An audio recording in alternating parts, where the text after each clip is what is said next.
from this Dušan Stadium in the city of Plzen in the Czech Republic. It's match day 6 of the UEFA Champions League, and Barça are closing their group stage here in this ground. Not many people yet, but hopefully in the following minutes this will be starting to be packed. And we have Barca's lineup for this clash today. Let's have a quick review before starting previewing this Champions League clash between Viktoria Plzen and FC Barcelona. Today with a new goalkeeper, with Iñaki Peña making his official debut for FC Barcelona in goal. Back four with Bellerín, Gerard Piqué, Marcos Alonso and Jordi Alba. In midfield, Franck Kessié, Pablo Torre, another of the youngsters who is starting today, and Gavi, and up front Rafinha, Ansu Fati, and as a number 9, Ferran Torres. Some changes in this lineup today for FC Barcelona. We can start rating the lineup all with your mobile phones, with your laptops, with your all devices on the live chat on YouTube. Let's start interacting with us. Let's start rating the lineup from 0 to 10. Your qualification to this lineup. I'm going to give a 9 out of 10 to this lineup. I like the fact to see Iñaki Peña today in goal. He deserves the chance, of course. After being the substitute of Ter Stegen. He was involved in some of the friendlies in pre-season, also in the ALS game against Manchester City. So let's see the chance for Iñaki Peña in goal. And also love to see Pablo Torre in there. There are other names, other youngsters in the squad list that we will review later on. First of all, about this clash. Yesterday, Xavi Hernández, Bellerín. It's true, Barça are not playing for anything in this Champions League. They have secured the third spot in the Champions League. This means that the team will move to the Europa League, and this is the last game of the Champions League of the season. That's why the team needs to give a good image, to continue in this good dynamic that the team are involved in the league. To be a Barca player, it's always an opportunity, a chance, and there's no more motivation than playing a game for Barca, defending this spot for Xavi Hernández, of course, best club in the world. So let's hope today yesterday the team trained in this same stadium with all the available players. Remember, there's no Koundé, there is no Eric Garcia and no Lewandowski. They stayed in Barcelona after physical problems they suffered against Valencia. And in the end, the team will try to give a good image from here today in the Czech Republic against Viktoria Plzen, that also are not playing for anything as they are bottom of this Group C of the UEFA Champions League. So, the team that trained yesterday, they are here in the city of Plzen, of course, a worldwide known city for the factory of the Pilsner beer, and a good training session in this small ground, 13,000 spectators, and let's see, of course, how things goes for Barca. We have been talking that yes, there are youngsters today in some debuts. Iñaki Peña is the one who is starting in the lineup, but there are other youngsters like Alex Valle and Marc Casado who can make also their official debut for FC Barcelona. Valle, the left back of Barça B, having a really good season there under Rafa Márquez. Marc Casado, midfielder, holding midfielder, but also has been playing as a right back. So it will be interesting to see if he plays where he does it, but he's a natural holding midfielder. And then we have Ilias Akomak and Álvaro Sanz, two players that made their debut in the league last year, but they've never debuted in the Champions League. So interesting also to see if Ilias Akomak, who is used to be playing in this youth league this season, by the way, the team from the youth league, the U19A, are directly qualified of 16 after ending first of their group with 14 points and 1-1 draw today in Plzen. So, interesting, of course, to see this, this lineup for and these players who can make their debuts. Well, let's focus now a little bit on Viktoria Plzen, and let's review the 11 today. They are starting with Stanek in goal, the veteran goalkeeper and one of the headliners of this side. Oleg, Eshda, Pernica and Jamelka forming the back four. Two defensive midfielders there, Kalbak and Ndiaye. Three attacking midfielders with Pilar, Blankova and Jirka, and up front the reference will be Chori. So this is the lineup for Viktoria Plzen in this class. Viktoria Plzen are leaders of the league in the Czech Republic. They won last year. They are leaders with one less game than Slavia Prague, the two teams that are fighting for the title. But in the Champions League, they have no points, just 3 goals in favour, 20 against. So, they will try to end also with a good image here in home in front of all their fans. Well, it's now time to ask you again, also on the live chat, question, what was the best thing about the game versus Valencia of FC Barcelona?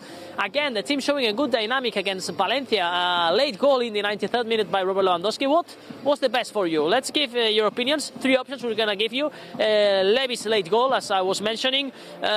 Second option, the fact to keep another clean sheet once again, or third option, the mental reaction. Let's go. I'm going to read you here on our live chat. We have John33 saying that Levy's goal was the best. Incredible stats for Levy in this live chat. We have also Emma here saying that, yeah, another clean sheet. She loves to see also the team being really solid at the back. Nico33 also saying the mental aspect. So we are having opinions for everything here on the live chat. And Paul 24 saying also Levy's goal. So we have divided opinions in the live chat about, well, the performance of FC Barcelona. The calendar of the team, well, let's remind also a little bit how things will go after this Champions League clash today in Pilsen. 2 more league games remaining. The one at home at Spotify Camp Nou against Almeria, really important game of course, and the visit to Pamplona to face Osasuna in El Sadar on Tuesday in the following week to close all the domestic games before the World Cup. The next weekend, not this one, the other one, the Copa del Rey starts, but Barça are not involved in the first rounds as they will be playing the Super Cup and they qualify directly for the third round. So interesting. These last 2 games, of course, after the draw of Real Madrid against Girona, incredible performance of Girona last weekend in the Santiago Bernabéu means that Barça are just 1 point below Los Blancos, so they are back again on track in this fight. So, well, it will be really, of course, interesting to see what happens in these last 2 games. If Barça makes it 6 out of 6, they will have to wait Real Madrid, that they are visiting Vallecas next Monday, always a tough ground to go to Vallecas. And then they receive Cádiz in the last game before the World Cup, also for Real Madrid. Many news about the possible players that can go to the World Cup in different national sides. Just one official squad list so far, the one from Japan. No Barça players involved there. But, well, it will be interesting to see also little by little, week by week, which players make it into the World Cup. Yeah, it's going to be strange to have this World Cup in the middle of the calendar. But I think we, all football lovers, we are always excited once a World Cup is coming. Let's continue in the live chat with another question. Yeah, lots of new faces today in the starting lineup, also in the squad list. So my question for you, who are you looking forward to seeing tonight? Of course, 2 of our options. Number 1 is Iñaki, number 2 Pablo Torre are in the starting lineup. So let's see how they perform. Pablo Torre made his debut in the Champions League against Bayern Munich at the Spotify Camp Nou, of course, with the game practically closed. So for him, it's going to be today a good chance, I think, to start in the lineup and show also Xavi Hernandez and all the world, all his talent, all what we saw in Racing de Santander, of course, last season, getting promoted to the second divisions. Practically, well, many of this importance of this promotion was thanks to him.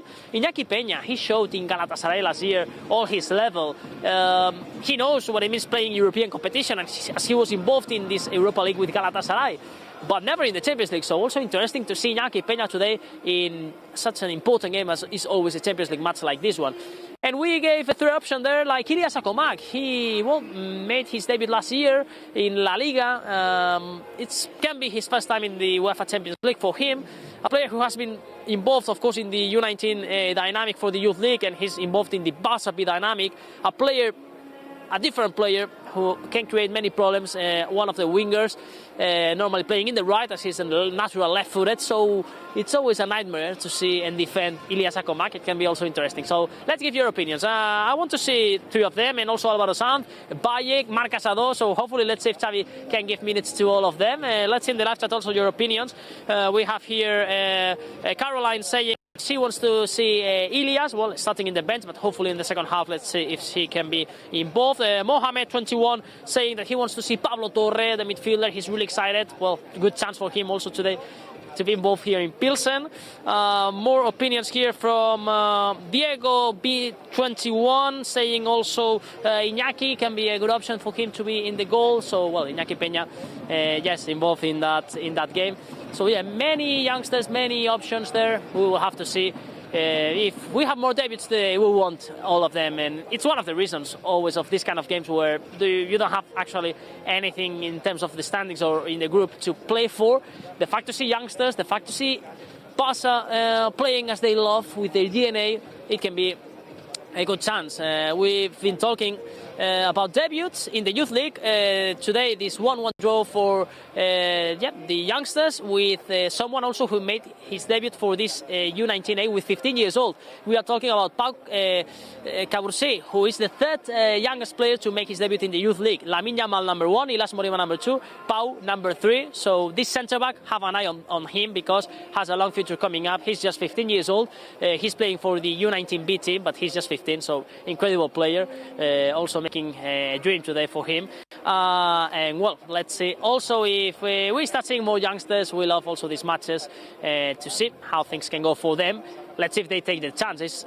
This is a test for everyone. As I said, this is a chance for the ones who are not used to play so many minutes to show that they deserve more minutes. And let's see, of course, how it goes. Time to guess the score a little bit. I'm going to say 2-0 up for Barça. Our cameraman Jordi Sanglas going for a 0-0. We'll have to see also. Give your opinions on the live chat to see this score. And well, we're going to leave our position from here. Some of Barça fans that are there on the corner, some from Barcelona, lots of Peñas also from here. We will have to see also if all this stadium ends full packed. But now it will be time to continue all these pre-match reactions and analysis on the studio. Once again, for the final time, unfortunately, this season, this is the Champions League European competition. Viktoria Plzen FC Barcelona in the Czech Republic.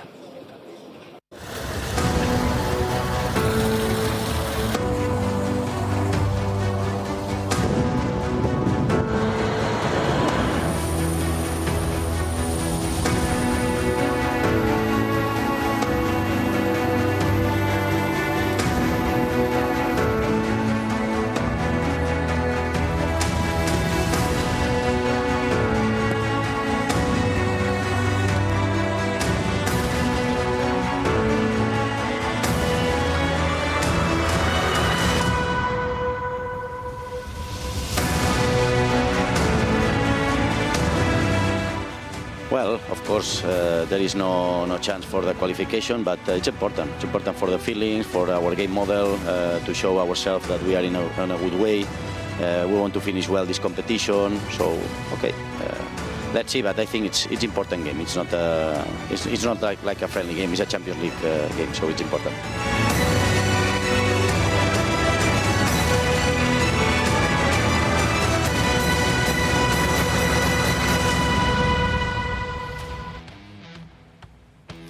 Chance to end well for Barça in this Champions League group stage. As you all know, unfortunately, we are out of the Champions League. Europa League is secure. So not a lot at stake in this game, but it's a good opportunity to see some of our youngsters, to see some of our players who had fewer minutes develop and earn their opportunities. I'm sure we'll find reasons to stay entertained today. And we need to support Barça through the good times and the bad. Today, it's Viktoria Plzen against Barça. Let's head over to the couches because we have a lot to break down as always.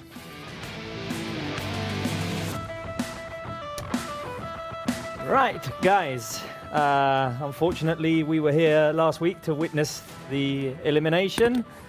Europa League is secure as well because Viktoria Plzen haven't earned any points. So today's match, not a lot at stake. But as I said before, a chance to see some of our youngsters, a debut for Iñaki Peña. First start for Pablo Torre. Natalia.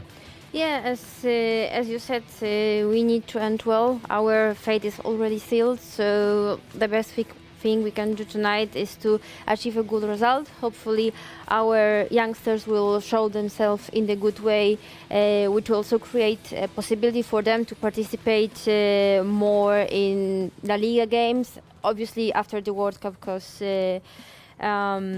there's a great chance for them and the rest for some important players also. On the other couch, Irati Vidal, Spencer Siegel, guys. Irati Vidal. Yeah, happy Halloween, Irati. Happy it is Halloween definitely to everyone. Kind of a spooky day for Barca fans today, if you want to define it that way. But we'll talk about the elimination in a second. Just your thoughts on tonight's lineup. Up front, for example, reasons to be excited with Rafinha, Ansu and Ferran. Three players who are going to be hungry to prove themselves tonight. Yeah, of course, and 3 players that I think they have been growing in the last matches. We saw, I remember we were talking in the last match of La Liga, like, no, Rafinha is not maybe in his best, and then he comes with that assist and that cross to Lewandowski that gave 3 important points to put Barça just 1 point ahead Real Madrid. And Ansu and Ferran, that probably they are hunger and how they are growing, but also is the World Cup coming, and the list is not set done already. So I think in both sides they are going to perform really well and show what they are made of. Spence, a completely different game to what we witnessed on Saturday. Yeah, it's a different setup to this game. It's a different build-up. I think it's a strange lineup, actually, when I look at it, because Ferran has been playing really well lately, but he hasn't been playing as a striker. He's been playing typically on the right-hand side is where he's been at his best since coming back in Rafinha's position. And Rafinha hasn't been playing much on the right because Dembélé has mostly been there. Ansu's in the same spot. It's a great chance to give to Pablo Torre.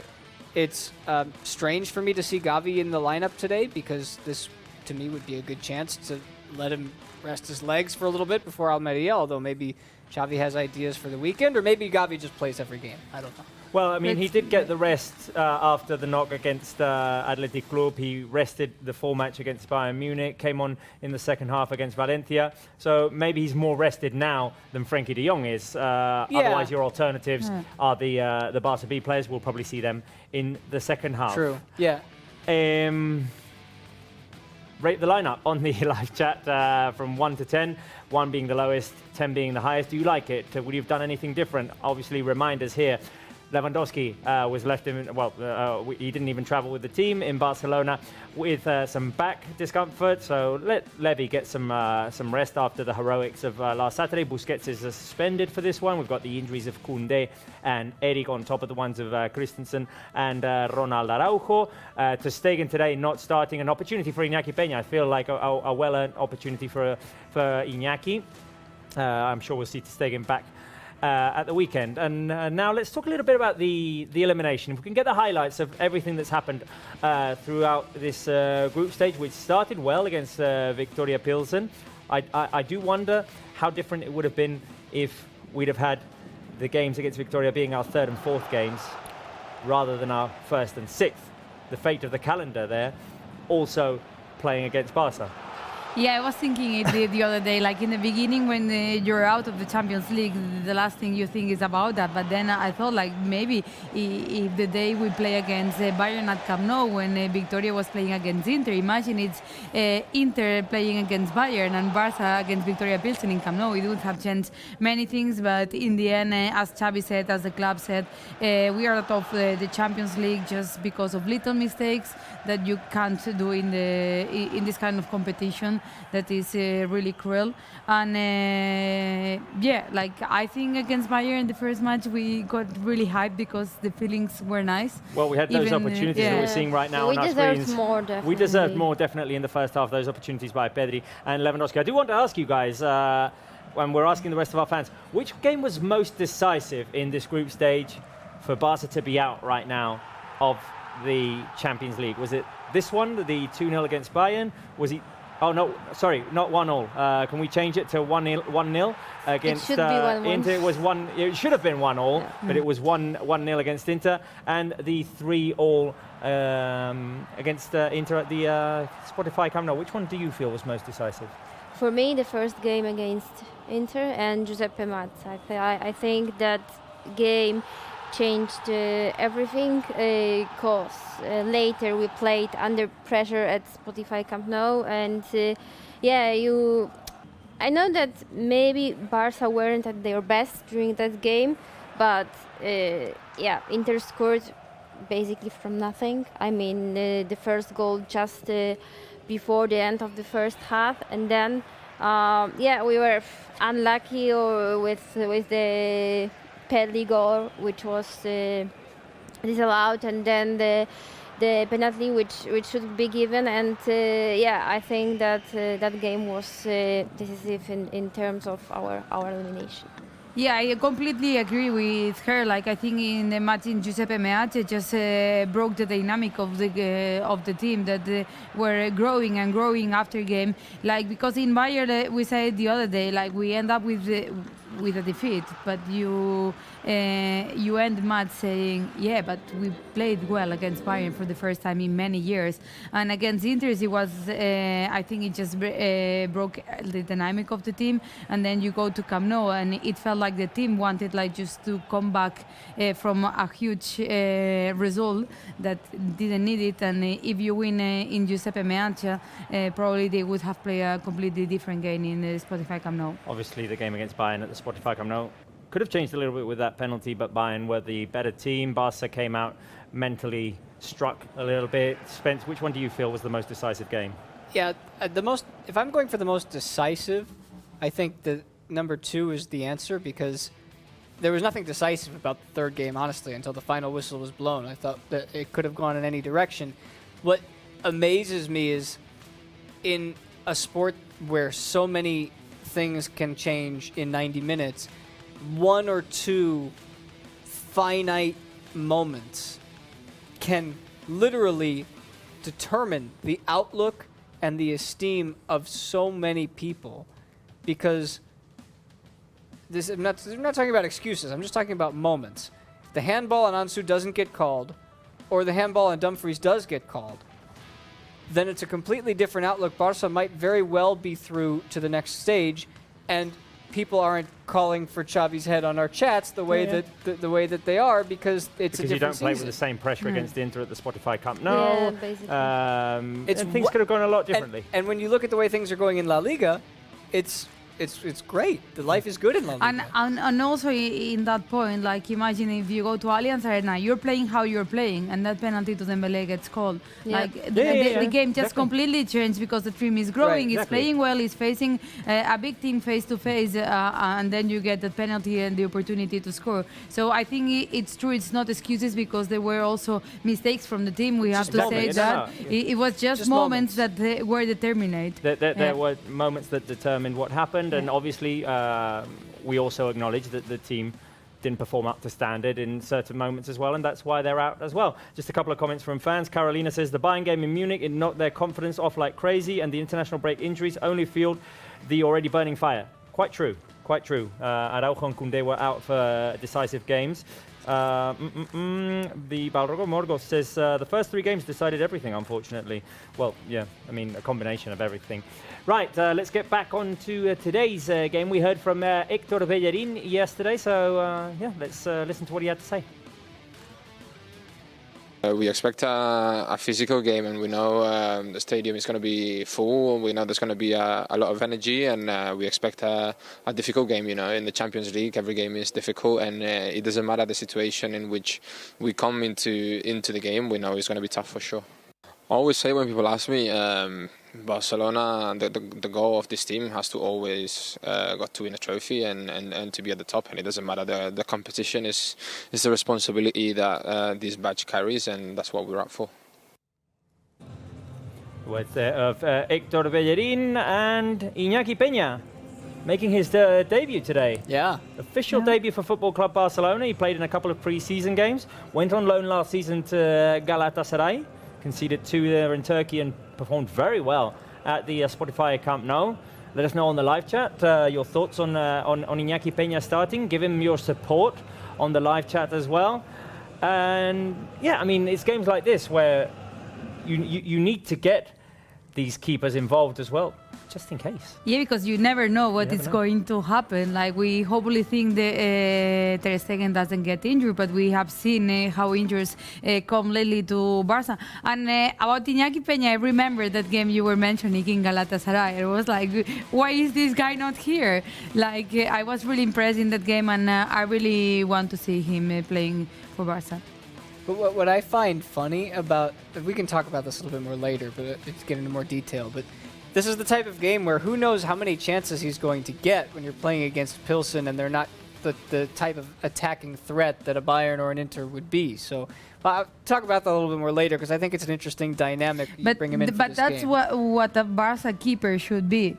Like a Barça keeper, it's just you don't get many chances, but the ones you get, you save them. I remember Viktor Plzen. He was really good because maybe he got 3 and he saved the 3 of them. Yeah. And this team did manage to score one against us at the Spotify Cup. No, obviously Barça completely dominated the game. Viktoria Plzen have only scored 3 goals so far in this Champions League, and 2 against Bayern, which is crazy. 2 against Which is crazy, yeah, that's true. Right, let's go to the first game of this warm-up show. We have prepared a guess the player, as always, one for each of you, and it is a guess the player about the last time that Barca visited the Dusan Arena in Pilsen. It was in the 2011-2012 season.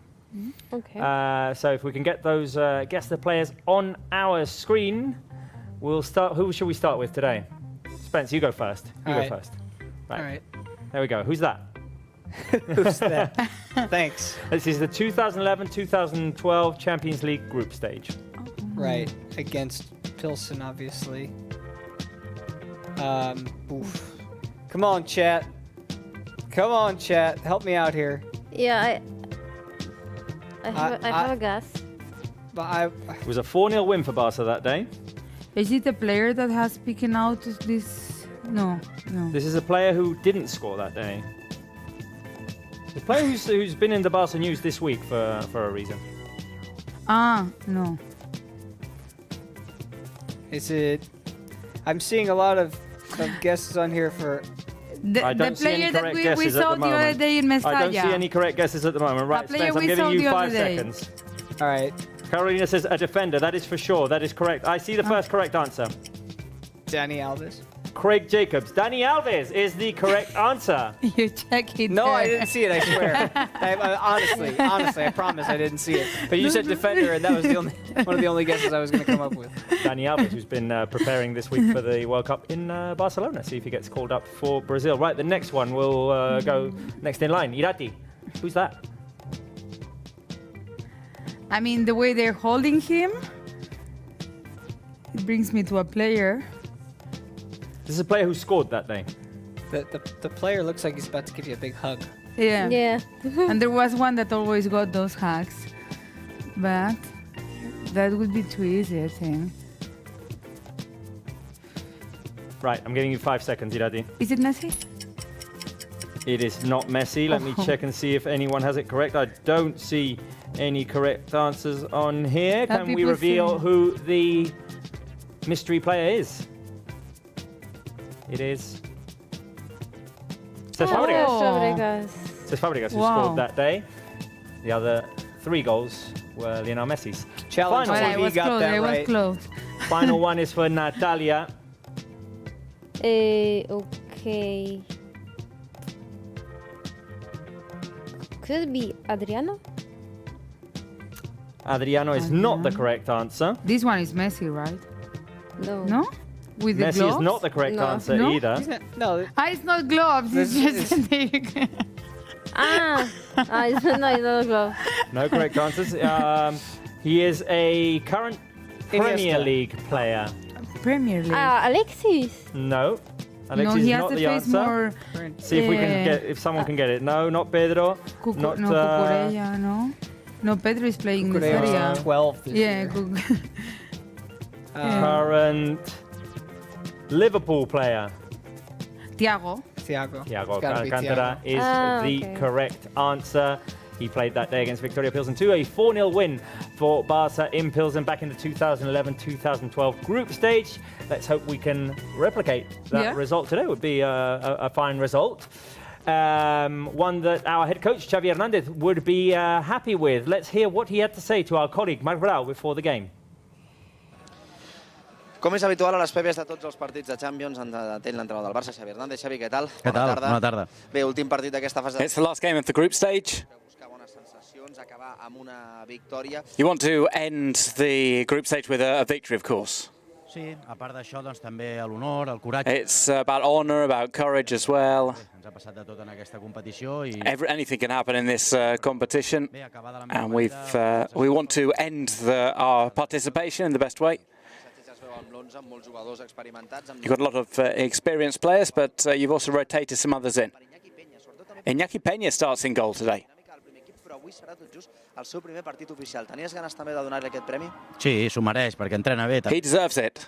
He trains with everybody. Everybody who's in the squad deserves to play today. Per ser importants al primer equip del Barça, per tant, gran oportunitat. I think he's going to be an important player for Barça. Tothom treballa bé, entrenem molt fort. We're going to work really hard, and he's got his reward today. Passa pel cap que puguin tenir la possibilitat, segons com vagi el partit, de que debutin a la segona part. Sí, aquesta és la idea. M'agradaria que debutessin, que juguessin. The idea is to get other players debuts. Que poguessin ser importants avui, no? Degut a la classificació, doncs no en juguem res futbolísticament. We've got nothing at stake footballistically, but our honour is on the line as well. The last question in English, Xavi, what has to be the goal for tonight's game here in Plzen? Well, the main goal today is to play well, to have good feelings, and for the future, for the next games, and obviously win the 3 points. No, are so important for us, especially the feelings. Gràcies, Xavi. Gràcies. The players jumping onto the field to warm up. The lineup formed by Iñaki Peña in goal, with Bellerín, Piqué, Marcos Alonso and Jordi Alba at the back, Kessie, Gavi and Pablo Torre in midfield. Up front, Rafinha, Varane and Ansu Fati. Guys, one player that you want to keep an eye on today? Natalia. Pablo Torre. Pablo Torre? Yeah, I think we were eager to see him.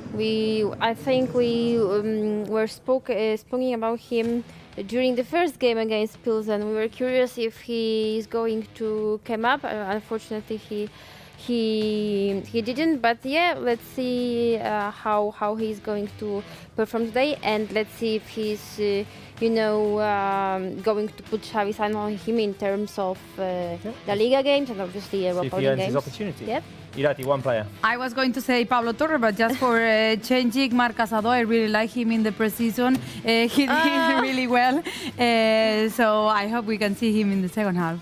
Spence? Pablo Torre was the answer from the starting 11, and then I swear I was gonna go with Marc Casado. So I guess I have to pick somebody else. Ilias, Ansu. Jeez. Ansu, Iñaki Peña, Varane. I'd like to keep my eye on Ferran today. I'd like to see how he does in the top. But just to add on to the Casado comment, because we're going to see him, I hope, in the second half. He played as a right back in the pre-season. But to me, because I've watched a lot of those games for him at Juvenil, he is an out-and-out number 6. Like he can really dictate the flow of the game when he operates as a defensive midfielder. Well, we'll see if he gets the opportunity. Xavi did say in the interview there with our colleague Marbrau, that he wants to give the opportunity to these youngsters. Hopefully the game will allow him to do that. Right, second game of this warm-up.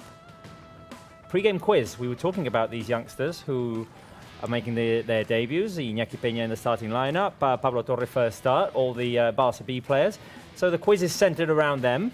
We can get the first question. I'll go Irati, Natalia, Spence. So we'll start with... no, sorry. Wait a minute.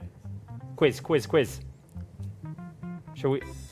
That's a clue for later, right? That's a clue for later. Okay. Right, let's do the quiz. That was a game for later, yes. Okay, I got it. Okay, Natalia, you got the easy question of the quiz. Okay. But let's read it out. Which team did Iñaki Peña go on loan to last season? Was it Athletic Club? Was it Napoli? Was it Galatasaray? I mean, there's not much of a mystery. Let's see if the first correct answers start flowing in to the live chat. Yeah, everyone's saying it correctly. So, Natalia, you have permission to give your answer. So, Galatasaray. Kathleen Killen says Athletic Club. No. Not even allowed to play. Not even allowed to play, yeah. Not even allowed. Right, Galatasaray is the correct answer. Let's move on to the next question.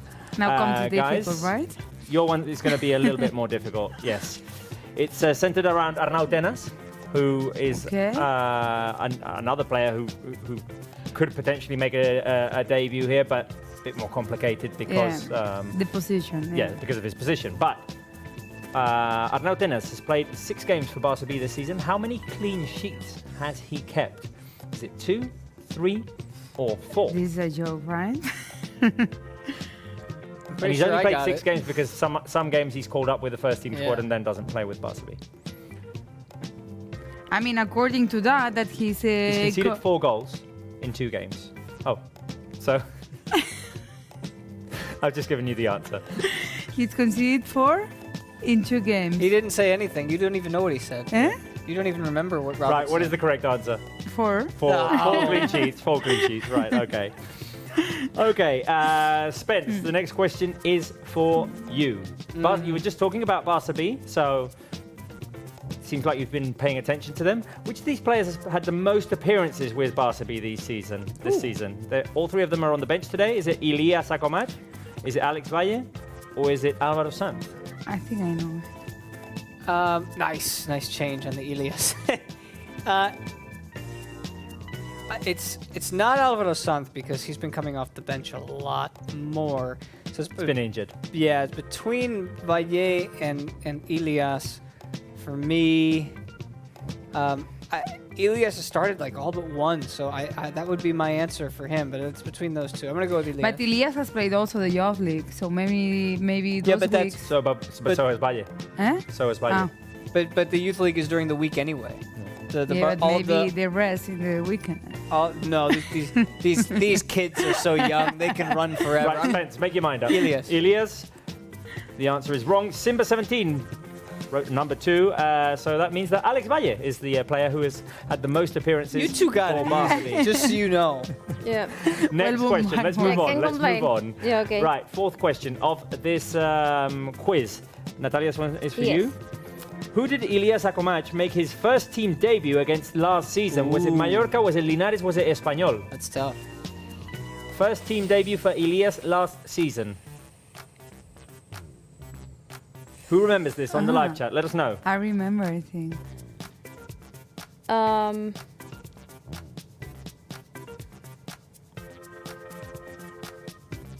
Okay. I don't know. 5 seconds. Linares? Linares was the game in La Copa del Rey.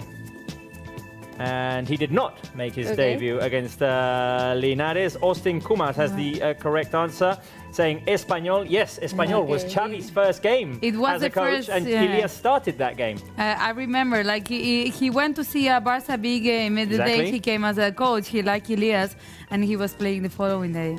Right, next question is for you, Irati. It says, Álvaro Sanz made his debut against Mallorca. He came off the bench. Who did he replace? Was it Frankie de Jong? Was it Nico? Was it Gavi? I know it's a complicated one. Good luck. Good luck with that. Have fun. It's like It was a game in which lots of players were out due to COVID, injury. Lots of Barça B players in that game. You're not helping. Then it has to be Nico. That sounds right. Nico Yes. is the correct answer. Ziad Ahmed had Nico as well, so did Javid Hussein. Nico is the correct answer. And Spence, the last one is for you. And I think it's an easy one.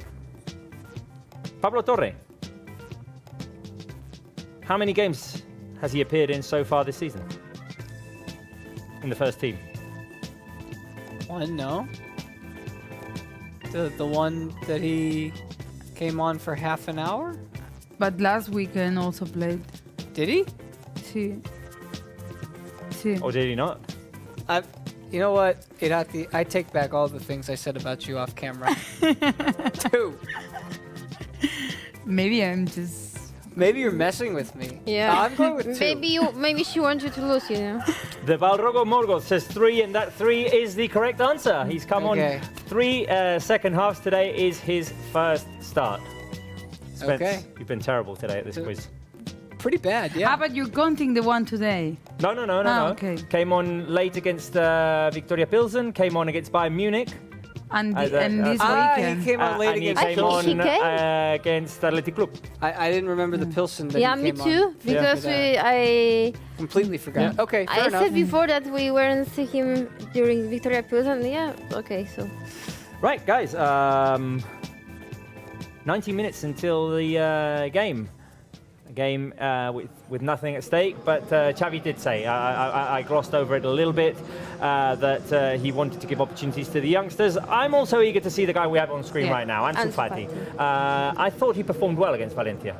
I think he was one of the best. I think we all thought the answer was being the best until Lewandowski scored, because in the first half, until in the first half he was the only one doing, and we could see that thing special players have, and also has that, and he's growing a lot in the last matches, and he's just coming back to the Ansu we saw before the injuries, and when we see him smiling and everything, and yesterday was his birthday, so maybe he can celebrate it today with I don't know, a goal or 2 or 3 or Ansu and Ferran are the two players I want. Well, actually, the three up front, really truthfully, because they're the three players maybe who've had the least opportunities in the last few games. Ansu's had a few more starts, but it feels like that they still need minutes on their legs to keep going, to keep growing. This is a game for opportunity, and I see a Natalia in our chat. I don't think that's you. Yeah. Said will Levy play in the next matches? But I think she's Polish, because before I saw Natalia she is. saying... I saw greetings from Poland, So from one Natalia to the other, I just don't worry, he'll be back. Is it a common name in Poland, Natalia? Normal. I mean, maybe not the most popular. I think the most popular is Anna or Julia. But yeah, quite common name. Well, greetings to Natalia from Poland. Greetings.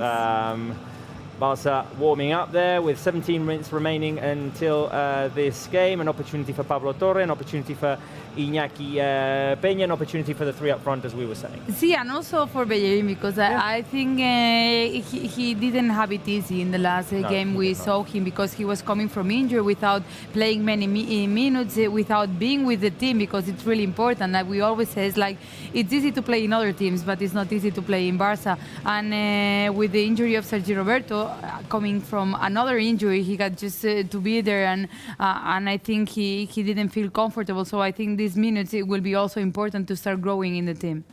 Right, we're talking about players who are making their debuts today. Iñaki Peña, for example, Pablo Torre starting for the first time.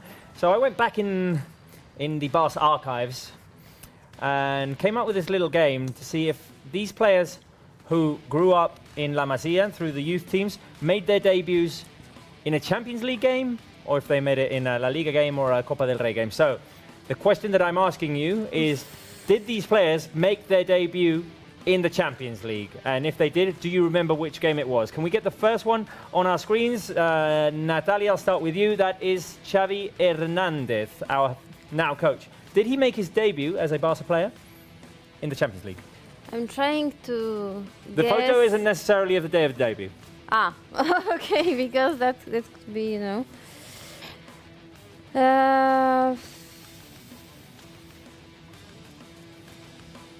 Xavi scored on his debut. No, I think it was not in Champions League. Wasn't it the Supercopa or something? Yeah, I think it wasn't the Champions League. Natalia, your definitive answer is no? Yes. No is the correct answer. No is the correct answer, and it was in the Supercopa against Mallorca. 2-1 defeat. Xavi scored in his debut. Right. Count that one for me too. The next one I'm giving to Irati is Victor Valdés. Victor Valdés, the goalkeeper who came from La Masia. Did he make his debut in the Champions League? 2002-2003 season. I think the only answer I know is Messi's.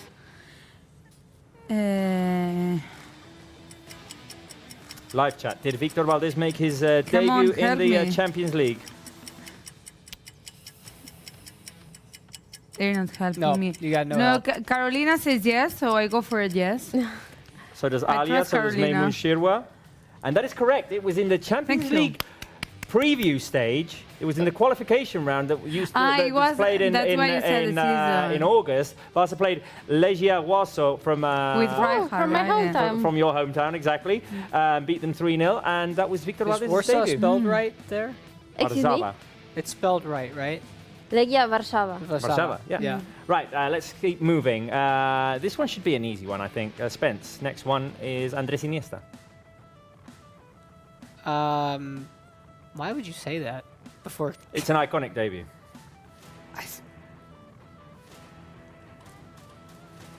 You were born, right, in 2002? Yes, I was born. Appreciate that. Yes? No? Maybe? Right, let's see. No. Muzafer Payasiti says no. Anyone else? Piki says no. Maymoon Shirwa says no. And everyone is wrong. It is a yes. That's what I said. Yeah. I said yes. It is a yes against Club Bruges, Yeah. the team that now Fran Jukla plays for. Right, next one. Let's keep moving because we are 13 minutes away from the game. Sergi Roberto Irati. No, sorry, Natalia. Sorry, Natalia, your turn. Did he make his debut in the Champions League? Sergi Roberto. A very young Sergi Roberto in that photo.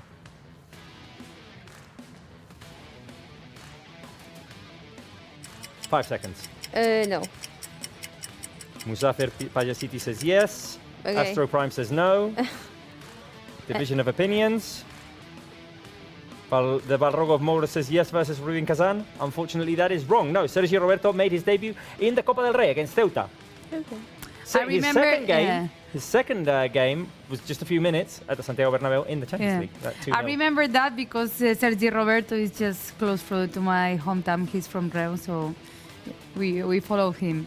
Right, next one is for Spencer. Oh, okay. Marc Bartra, who played for Betis recently. Did he make his debut in the Champions League?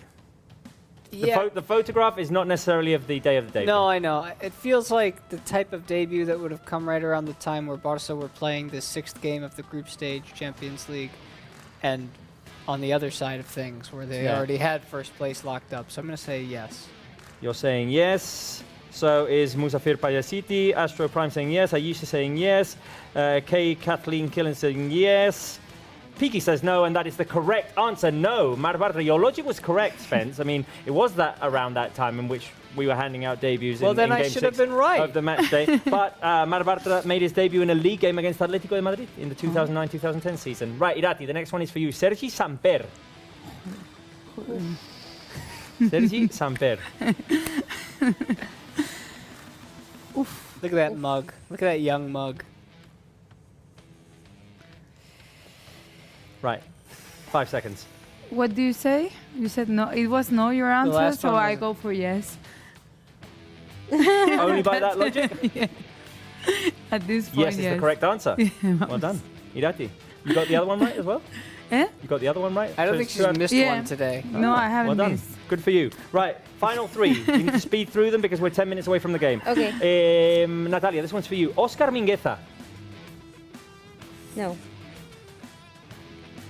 Your quick answer is a no. And I'm going to allow some time for some... but the Balrogo Morgo says, Irati, you're the GOAT. Can I get a shout out? A shout out to Ryjon Gaming. Shout out there. All right. Piki says no. Hazit says yes. Musafir Payasiti says no. Carolina says yes. Carolina is right. Yes, he did against Dynamo Kiev. A 4-0 win in the 2020-21 season. And two of our current squad members. Irati, for you. Alejandro Balde. We talked about this the other day. We talked about his debut the other day. Was it in the Champions League, though? Ooh. I'm getting the hard ones. By the way, Ayesha said yes missed. versus Dynamo Kiev for Mingueza. That was correct. It shouldn't be that hard for you because you never get them wrong. Can you go 100%? Irati, 5 seconds. That pressure. Yes. Yes, is correct. Yeah. Oh my goodness. Yes, is correct. 5 for Bravo. 5. Bravo. Round of applause for Irati. It was against Bayern Munich last season in a 3-0 defeat at the Camp Nou. We talked about Balde making his debut in that game, but did Gavi also make his debut in that game? Robert, no. No? Are you sure? Yes, no. When yes, did he I'm make his sure the debut? answer is no. When did He made his debut in La Liga on match day 2 or 3 against Athletic Club or something like that. Are you sure? Is he? Well, the answer no is correct. with Shepun saying that as well. Aisha saying no as well. Astro Prime saying no as well. Lots of people saying no. But he made his debut against Getafe in match day 3 of La Liga last Well, season. excuse me, Robert. Well, I mean, from Athletic Club to Getafe, From match day 2 to match day 3, there's a big difference too. There is. Right, let's go over to the Dusan Arena. We have Bruno outside there. Bruno, what's going on there? Well, it doesn't matter that we are in Pilsen, that it's 1 hour away from Prague, that this is match day 6 of the Champions League and the team are already knocked out. Barça always has supporters around the world. Here we have some of them. Come on, guys, Forza Barça! Visca el Barça y Visca Catalunya! Visca el Barça y Visca Catalunya! I'm here, I'm one of the presidents of one of the Peñas. President of the Peña of Vienna, that's right, what's your name? Matthias. Matthias, explain me, how have you traveled to this game from Austria?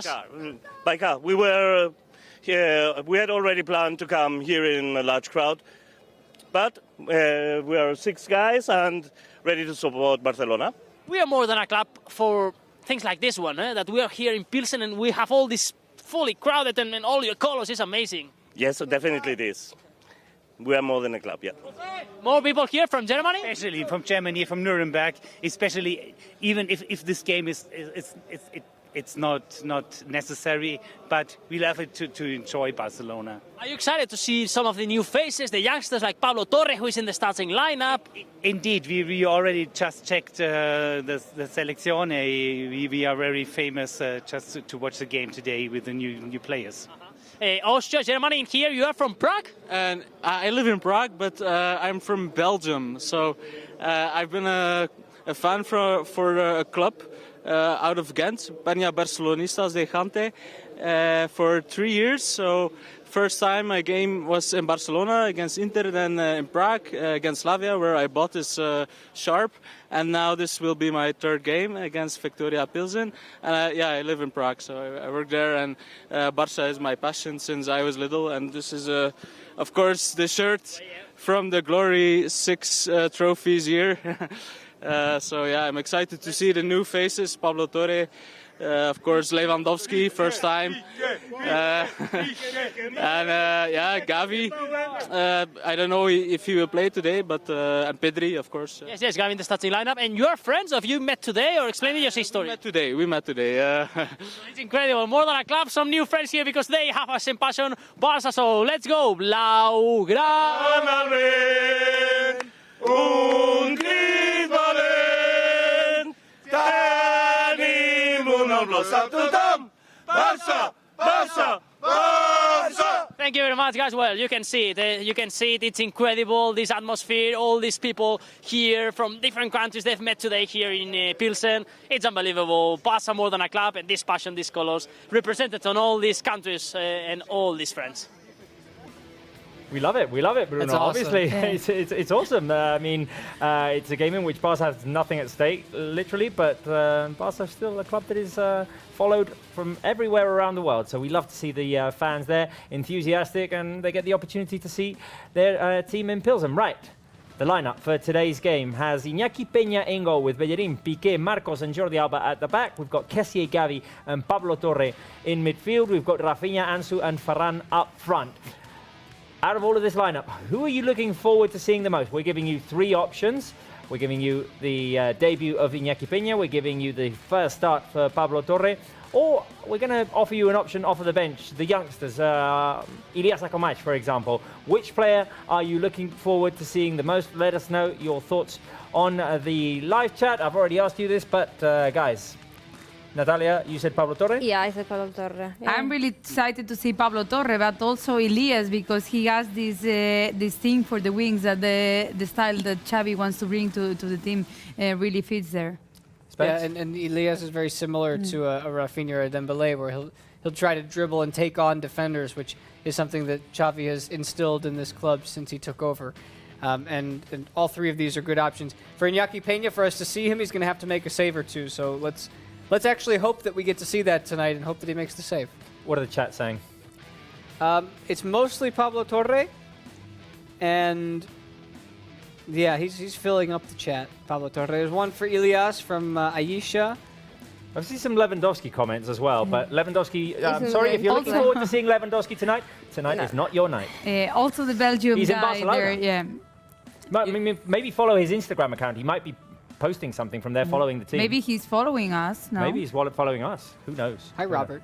Hi. Right. Has he heard the rap? Right, the players are stepping onto the pitch for this final game of the group stage match day 6. Viktoria Plzen against Barça. Guys, I want to know your score predictions. I want to know the live chat score predictions. What do you think the final score is going to be tonight? Come on, a little bit of optimism. I mean, I know it doesn't count for anything. It's only pride.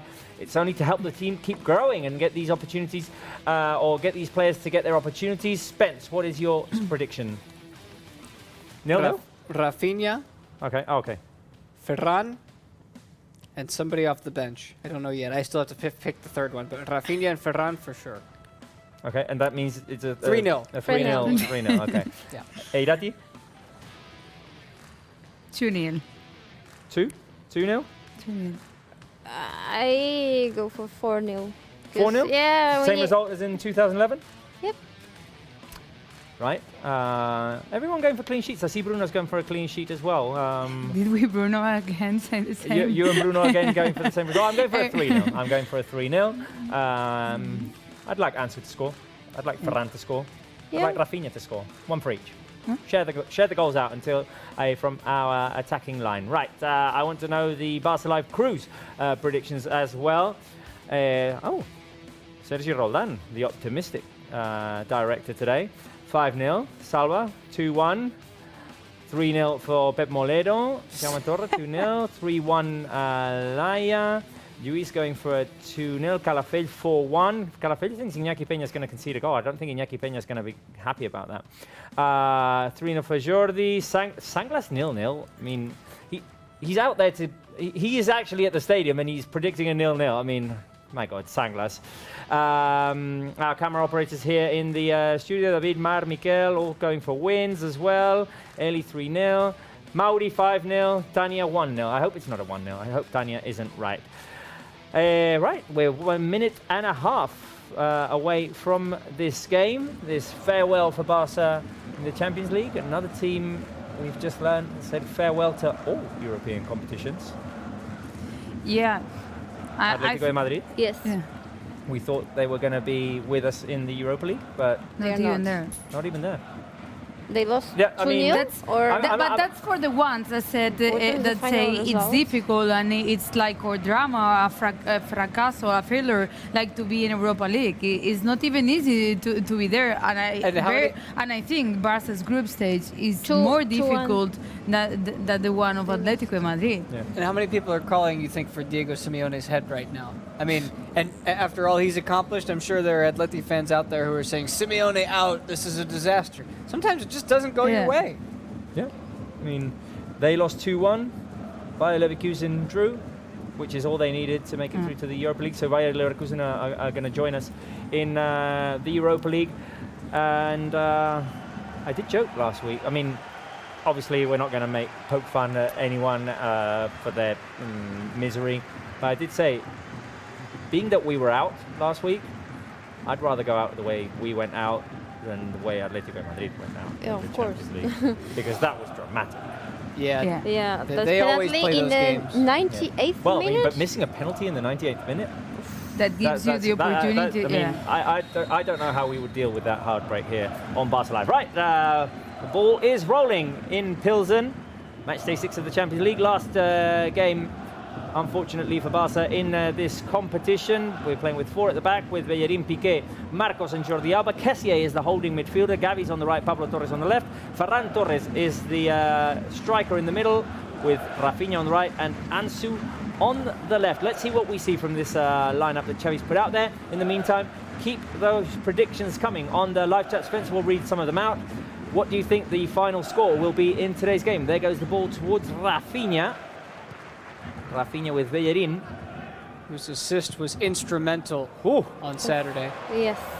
Careful here with Viktoria Plzen, trying to make a run for it, trying to break free.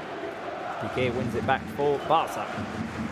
Rafinha, who started out like more on the wing, trying to go one-on-one with Gaia. Gaia had a very good performance, and when Rafinha gradually drifted into the middle and got more involved in the creating process rather than the one-on-one, that's where he shone. And that's what I think this starting three up top can do tonight, because we're going to get a chance to see all of them test different things out. I know Xavi says he wants to escape this game feeling good about the team, and that's the main goal. But you can also experiment and pour different liquids into the test tubes by putting Ansu in the middle, by putting Ferran in the middle where he is now, by pushing Rafinha into the middle. All these players can interchange.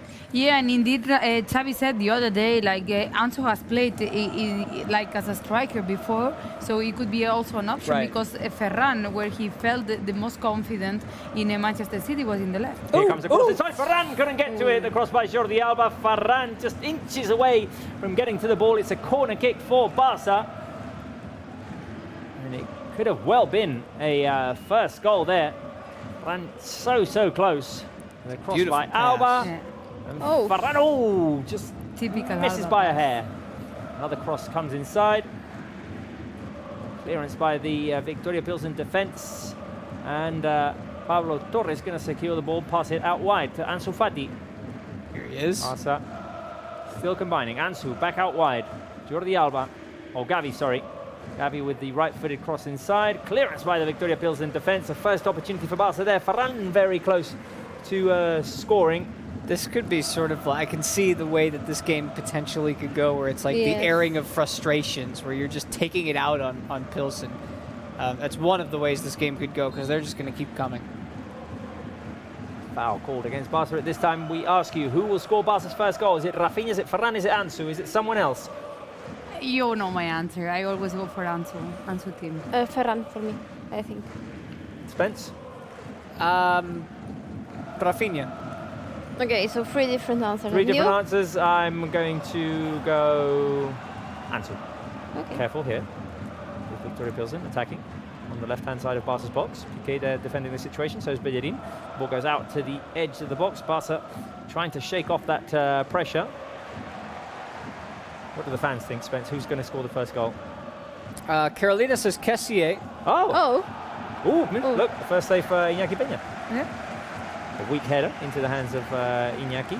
Imposter 2.0 says Ferran. Adra Maros says Gavi. Musafer says Ferran. A lot of Ferrans coming in. Buba says Ansu. If you're an imposter, do you tell people you're an imposter? Because it defies the point, doesn't it? Well, and not just an imposter, but a new and updated version. 2.0. Woo! Ooh, how about this one? I just, where did it go? I just missed it. I Someone see said there. Bellerin. Yeah, there it is. Oh. oh. Yeah. New Day Best says Bellerin. A couple of PKs in there, which wouldn't surprise me. Will Wow, he from a celebrate corner it like kick. Freddie Yeah, for Mercury? one, okay. We haven't scored from a Dancing direct or corner kick singing? yet. Yeah. Oh, no, we did. Sorry. This season? Kessié against Viktoria Plzen. Okay, yeah, true. Kessié against Viktoria Plzen. But only one.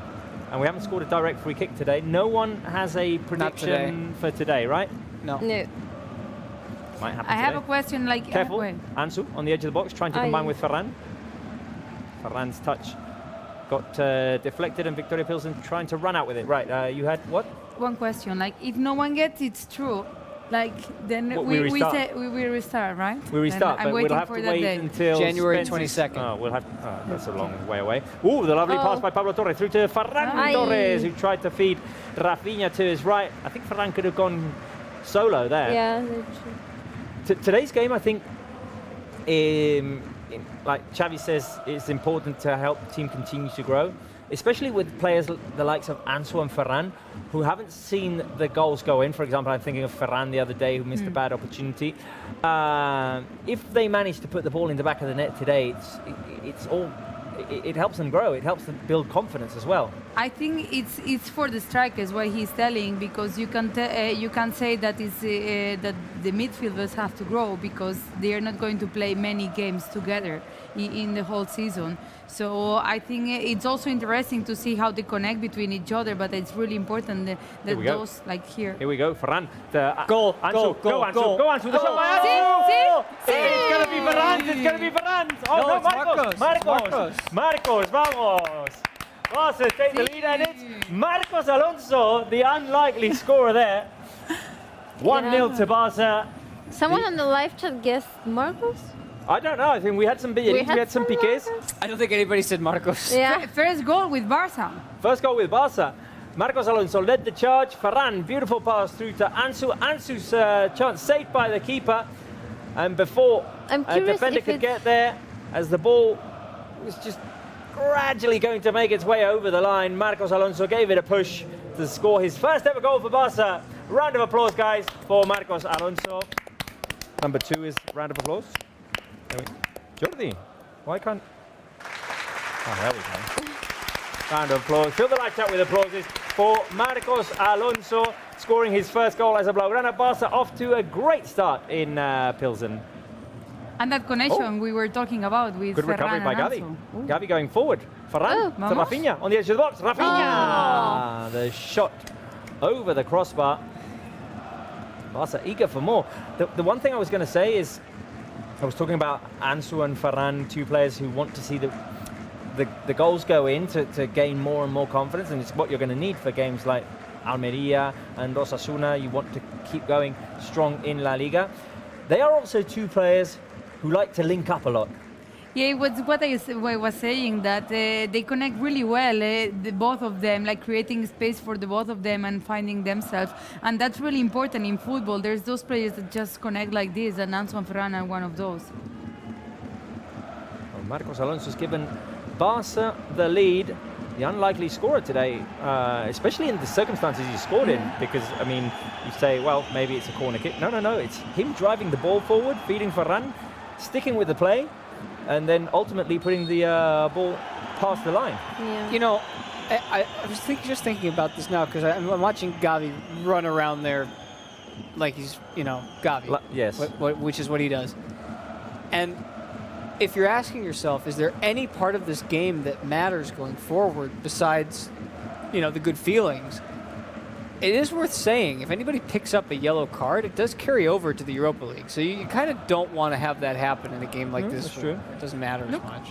Look, another opportunity. Rafinha with the cross. It's gone over the byline. Rafinha got there just a little bit late.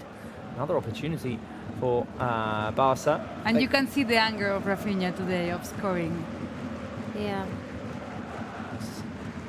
Good run down the right. Touched just a little bit too long before he could get the cross in. And yeah, we want to see a sharp, fresh Rafinha, Ferran and Ansu up there. I mean, I'm the most excited to see them. Obviously Pablo Torre as well. He's already put a nice little pass inside. I mean, the nice part of playing without pressure is like you don't feel that pressure on you, so you can just play like free and without conditions. There's Ferran dropping back, Kessier. Gavi. Also attacking. Sergi has been asking the same question. Why are they still playing this game against Viktoria? Somebody tell me. Because it's on the schedule and you play the game. Exactly. Whether they're out or not. I mean, careful. Barca trying to play the ball forward. I mean, I'll give an answer in a second, but Barca's attacking here. But obviously, I mean, there's a financial reason as well. I mean, you're out there to play every game that's on the schedule. I mean, it's how. It's on the schedule. You don't just stop playing. I mean, you don't stop playing because you get eliminated early. But you get but also, I mean, a win is financially beneficial for Barca today. Right. You also talk about we saw those Peña members being interviewed before the game. They might have planned to come to this game from Austria or whatever months ago. Yeah. They told. Yeah, that's what they said. They've been planning that. So. Reda Al-Ainui says, if you're not happy, go watch Napoli. or anyone else in the Champions League. I mean, you don't know. Yeah. Right, Spence, you want to do a round of comments? Sure. I think we also got to get Luke's prediction too. Oh, Luke's prediction as well. Yeah. Right, Spence. And again. Our Halloween-themed plasma screen today. Let's read some comments, and please interrupt me. I have a feeling you're going to at some point soon. Oh, so you've got Luke first. Oh, it's Luke. Hi, Luke. It's a foggy, dreary day in Catalonia. The Champions League game might not mean much, Barca attacking. but you know he wants to play. Ansel?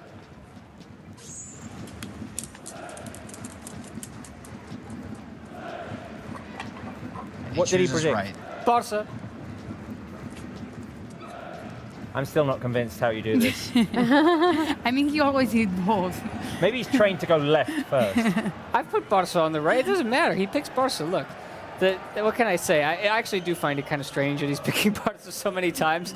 Maybe he's become accustomed to the crest. Yeah, right. Well, you know what? It's I funny. think you put the favorite suite in the Because Barca. you call him a good boy every time that he goes to the Barca crest, so Right. maybe he knows Yeah, that's what he you needs people to and your theories, but I'm talking seriously for a second. He sees those blue tins and the papers now, and he gets all excited because he knows he's about to eat something. All right, do we have comments? Yes.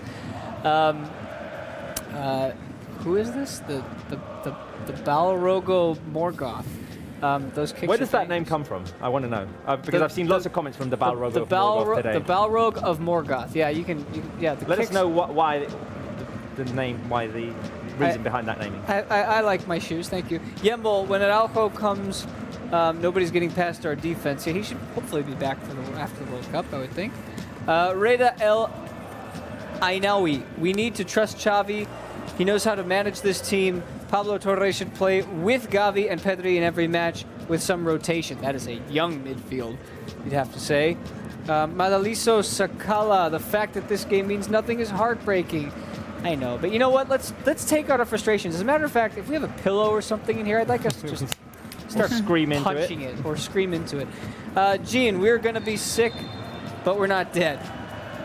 Okay. All right. The sickness being the elimination of the Champions League, but ultimately we'll we'll go play more later. And then we're back to the Balrog of Morgoth. Hopefully we score a couple of goals and let some more youngsters in the second half. I want to see Marc Casello. That's who I want to see today among those on the bench. How about Facebook?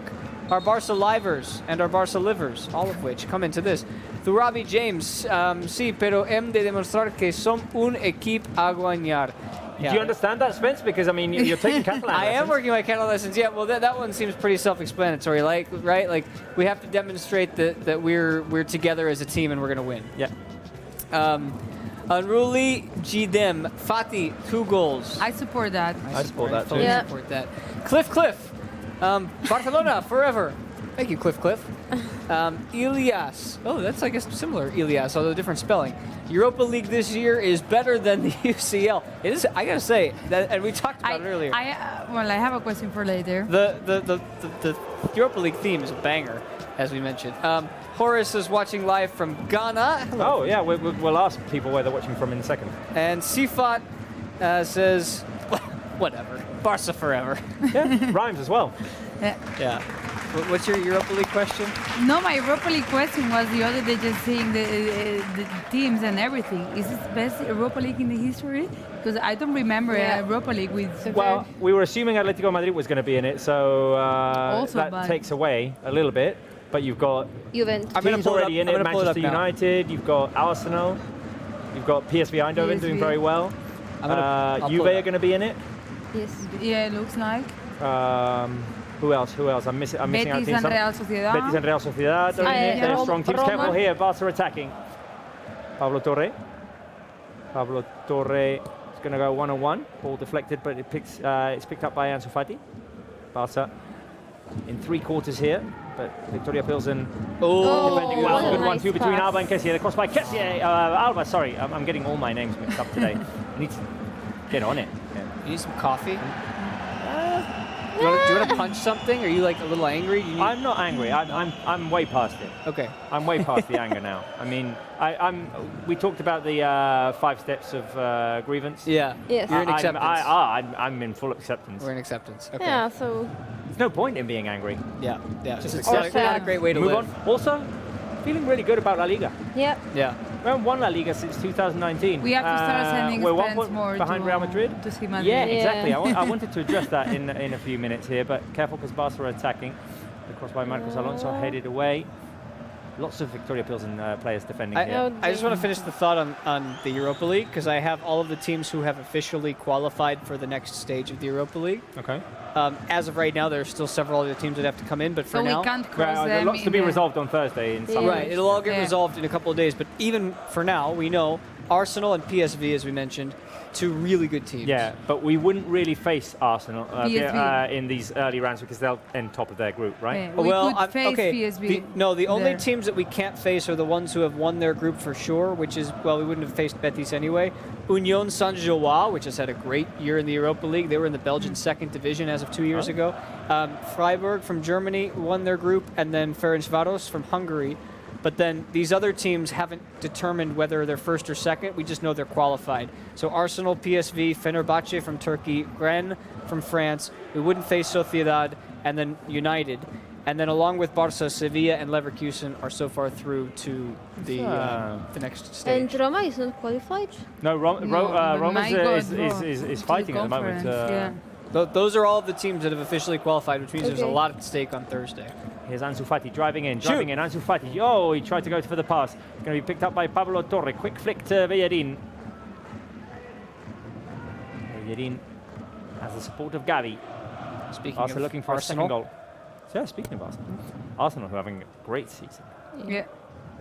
And with great football. Great football. Arteta doing very well there at Arsenal. 5-0 win at the weekend. Stay top of the Premier League. Here is Kessié under pressure. Kessié with a quick turn. He was fouled. Referee wants him to restart. Right, let's address what we were just talking about as well, or what Irati hinted. It was a very good weekend for us in terms of La Liga. Late goal by Lewandowski against Valencia, and we did say during the show that Spence the next day was going to go to the Bernabeu, see what he could fish out for us, and he fished out a Real Madrid draw, a Girona draw as well. Yeah, just as big on the other side of the table, eh? Round of applause for you, Spence. We, should we consider, live chat, sending Spence to all the stadiums that Real Madrid plays at for good luck? Just a question. You'd be up for that, right, Spence? If you send me, my bank account needs help. But yeah. Careful, Ansu, the shot over the crossbar by Ansu Fati. Barca looking for a second goal. But yeah, what was the experience like there at the Bernabeu? Obviously, there must have been some anger there. Yeah, with how things went down. Well, I made a little video that I'm thinking we can play on Saturday during the next La Liga game when it's relevant. But some of my thoughts, I'd been there once before years ago, and I mean, I grew up a White Sox fan in Chicago. That's baseball. There's two baseball teams in Chicago. It's a big rivalry. The other one's the Cubs, and the Cubs have this historic field called Wrigley Field. And even as a fan of the other team, you have to appreciate it. Up comes Iñaki Peña to clear the ball. And so I kind of feel the same way when I go to the Bernabeu, because stadiums that big and that impressive are very rare to find. A lot of them are smaller, like Pilsen, and they have their charm, but the massive ones, like the Camp Nou, the Bernabeu, some of the big ones in the UK, they have this different vibe to it. And even though it's under construction right now, it did have that. I also thought that no matter what Madrid did, everybody kept looking to the referee. Yeah. And I thought maybe we should just be careful about how much we complain about the referee, because they made it look really bad. Like, Girona played a really good game, and yeah. I mean, you always get that. We'll talk about it in a second, but Viktoria Plzen do have a chance at the set piece here. Cross will come in from the right hand side. By the way, Anas says, who scored? Marcos Alonso scored. Marcos Alonso is the player who scored. And there was this another guy comment looks here. like Ter Stegen, doesn't he? Yeah, he does. He does. Goat Nathan says winning 1-0 with no Levy is good. Yeah, we're not going to have Levy throughout the entire night today. Marcos Alonso was there to put it in the back of the net. 20th minute, the cross by Viktoria Plzen. The header hits the crossbar. The crossbar. Good chance there for Viktoria Plzen at the set piece. It looked like it went off a Barca player. Really? The header, no, it didn't. It was handball anyway, I think. Was it? Oh, careful. Yeah. Another careful opportunity. there. Barca lose the ball. We need to be careful here. The shot into the hands of Iñaki Peña. That header, I think, went off of Pilar. Oh, no, it wasn't. No. Number the 15. captain. No, it was number 2, wasn't it? Oh no, 15. Number 15 is Chori, the striker. So a good chance there for them to equalise, to try and find a second goal there. So yeah, because we listen all the atmosphere there with all the people they have, and we have seen in the last few minutes they are putting like more fuel to the game, just trying to at least take a draw from here. Yeah, obviously they also want to give a good performance for fans. I mean, that's also their last Champions League game this season, and because they came to the qualifications, I mean the Viktoria Plzen, so I think it's not certain also for them to play in Champions League next year. So. Right, we're halfway through the first half. Guys, do you think Xavi is satisfied with what he is seeing so far? Irati? It's hard to say. Like, Barça started really well. I think in the last minutes, Plzen tried to just put a little bit more pressure, and the team maybe it's suffering more, like trying to drive the ball from the back to up front. We haven't seen many opportunities in the last minutes, so probably he was expecting more. But I also think it's players that haven't been played in the whole season together. So I think he has to be satisfied. Yeah, that's always complicated. Yeah. It's always more complicated than it actually seems. Natalia, what have you enjoyed the most so far? Yeah, I enjoy that the play from Rafinha. I think he's very active and he's eager for scoring, which he shows a few minutes ago. And yeah, also I enjoy that we've got some unexpected scorer. Of course, I mean Marcos Alonso, because no one, even on the live chat, expected him to score. So that's a very nice surprise, Nice surprise. Spence, what have you enjoyed the most? What do you think Xavi might be worried about here? Well, I've enjoyed that they're clearly attacking freely. Oh, hold on there. That's nice. See, I love these long balls that they're playing today because they do seem to be working. Jordi Alba's making some moves down that left flank as well. Passing back to Kessier. Viktoria Plzen defending with a line of 6 on the edge of their box. That's what Girona did against Madrid. We'll get back to that in a second, because I want to know the opinion of our fans. Let's see if Barca can get something out of this. I mean, if you want to finish your thoughts, Spence. No. Oh, hold on. Here goes Piqué, long range shot. Oh, testing the keeper from long range. Gerard Piqué there. He's never scored a goal like that. Yeah. Now, we were expecting him to score from the corner, but like that. And he had it clear. Yes. You could see, like, I take this one. It was one of those shots that didn't seem like it had much going for it, but it got dangerous as it approached the keeper. Swerved a little bit. It went left and then it went right. Oh, careful there. Nice little pass by Rafinha. Can Bellerin get to it? Bellerin trying to put the cross back inside. And the volley! Oh, a nice volley. Over the crossbar. Shame. Another chance for Ansu. Inside. It was a lovely ball by Rafinha for the oncoming run of Bellerin. Very good pass. Also moved the ball around well there. We've got the replay of Piqué's chance, which the keeper couldn't quite grab. Probably because he was not even expecting. Yeah, Piqué he wasn't expecting, definitely. And there's the volley by Ansu Fati, connected well with the ball, but just maybe underneath it. Yeah, cut it from underneath. If we're nitpicking and trying to come up with something very specific, that's the one thing that I would just absolutely love to see this team make a conscious effort to do every time they get those chances. Kick it into the ground, because you got a better shot of the ball going in if it stays below the crossbar than if you just sky it right over the top. Ooh, a long ball by Piqué. The run in behind the defense of Pablo Torre. Ball didn't get to him ultimately, but and I remember nice idea. I remember last year specifically, shortly after Xavi took over as the manager, I saw on Barça TV a 5-minute video of Xavi's best goals. Wow. It was like 20, 50, I don't remember how many goals it was. And a lot of them came from outside. Oh, hold on. Yeah.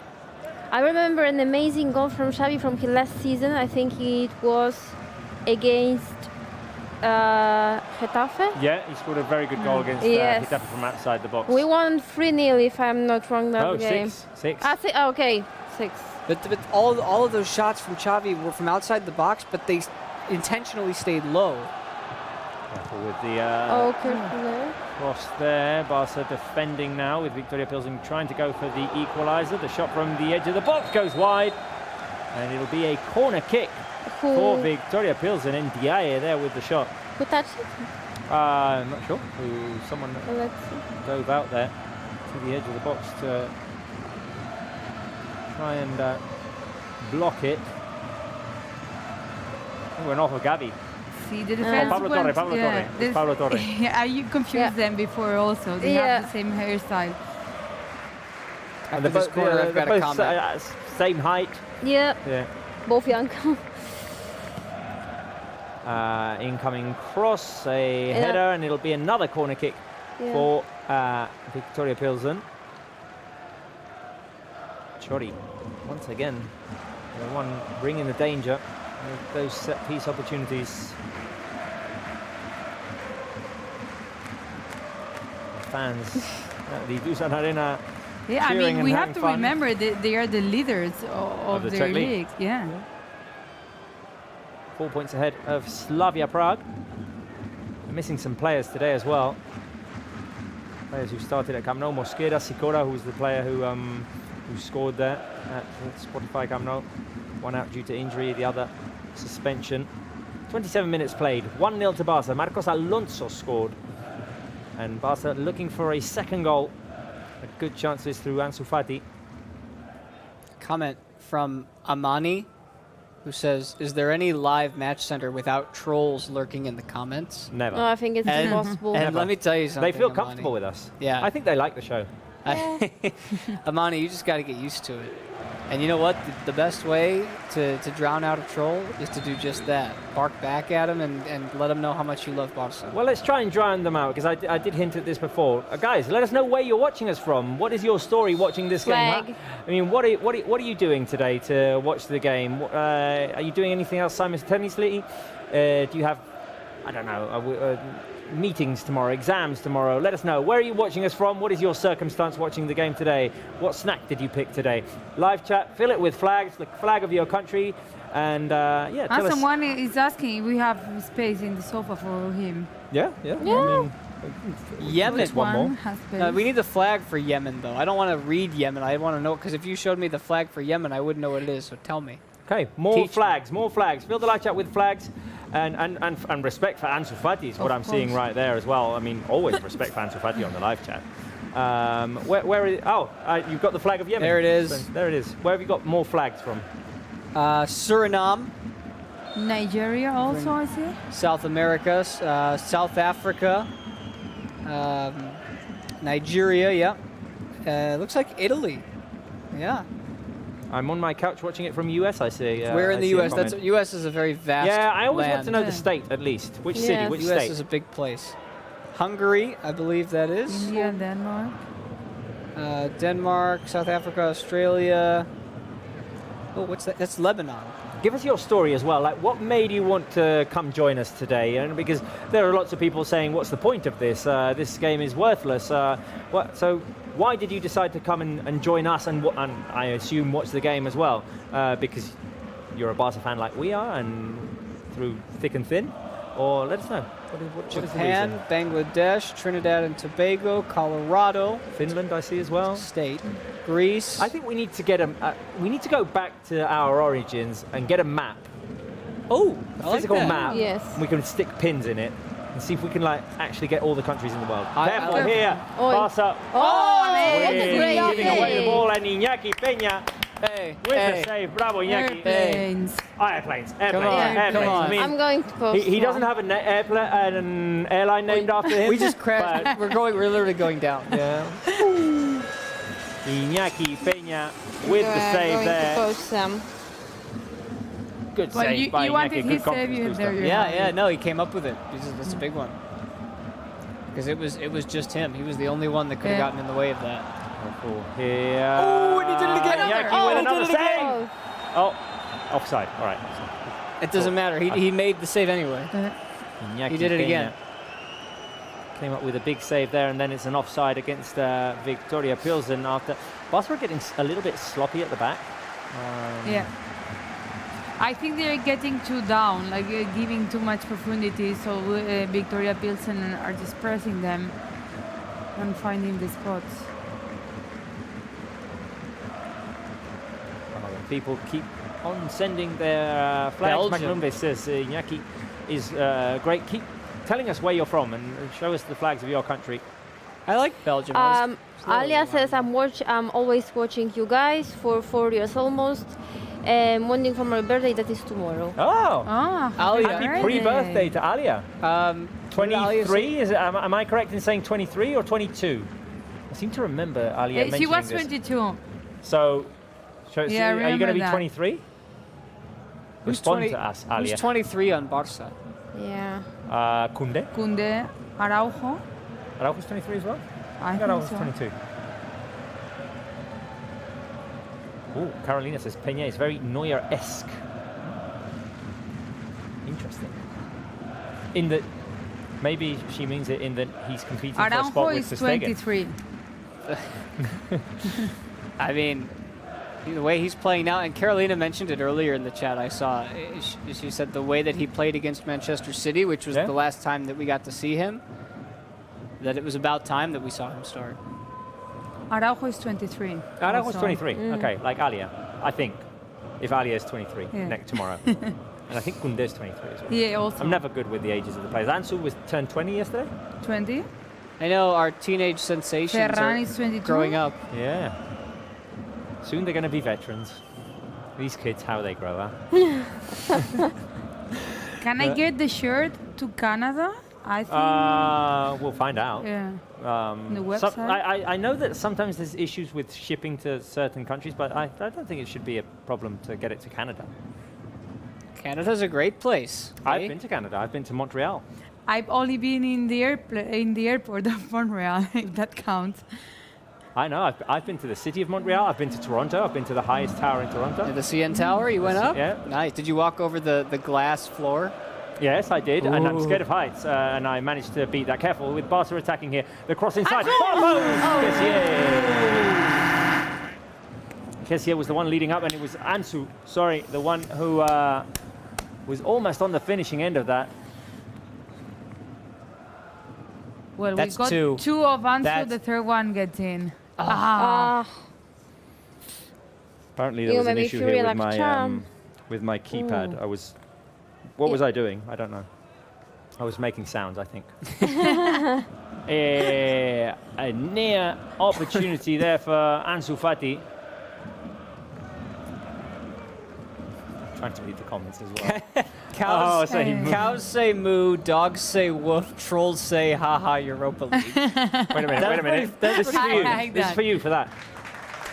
That's pretty funny. That's pretty funny. I like that. That's pretty funny. Hey, and wait a minute. I mean, we kind of welcome the trolls as well, as long as it's playful.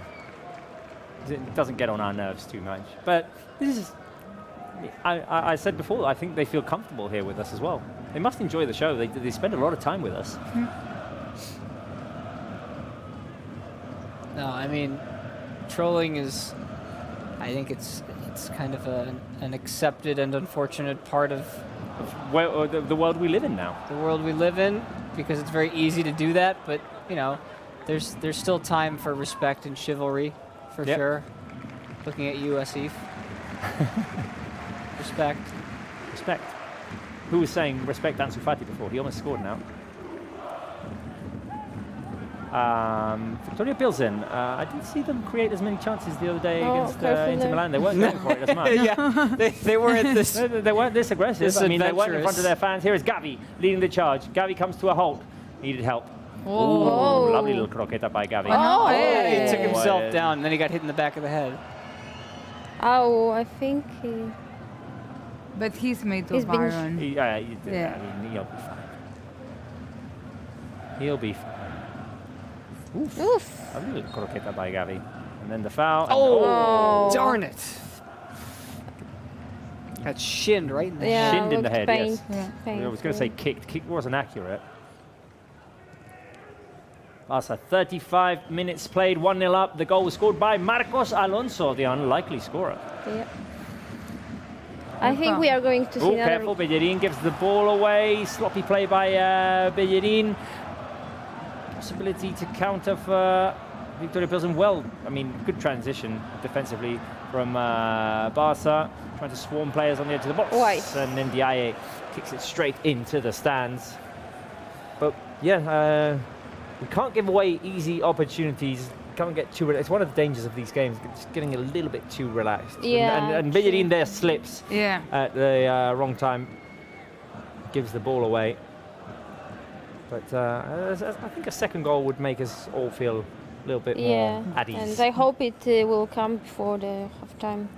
But I really think we are not recognizing the team with all the energy and everything, because we said it before, like connections are essential in football, and these players haven't been played many times together. Like how many times have we seen Ansu Ferran and Rafinha? How many times have we seen Piqué, Bellerin, Marcos Alonso and Jordi Alba, or that midfield? Like it's also normal. Like they got to build that connection, and there's good opportunities there, and it's the good part. But in another way, like this match can be a little bit like we are seeing it. No, I mean, if you ever play, FIFA or something, and you're trying to piece your ultimate team together. They have the red lines of chemistry, the orange lines, and the green lines of chemistry based on different variables, and the same goes for a normal team. That's a thing. It's chemistry. It's how much have you played together? How much did you play together before? How much do you train together on the same unit? Well, here we go. Oh, Gavi knocked down again.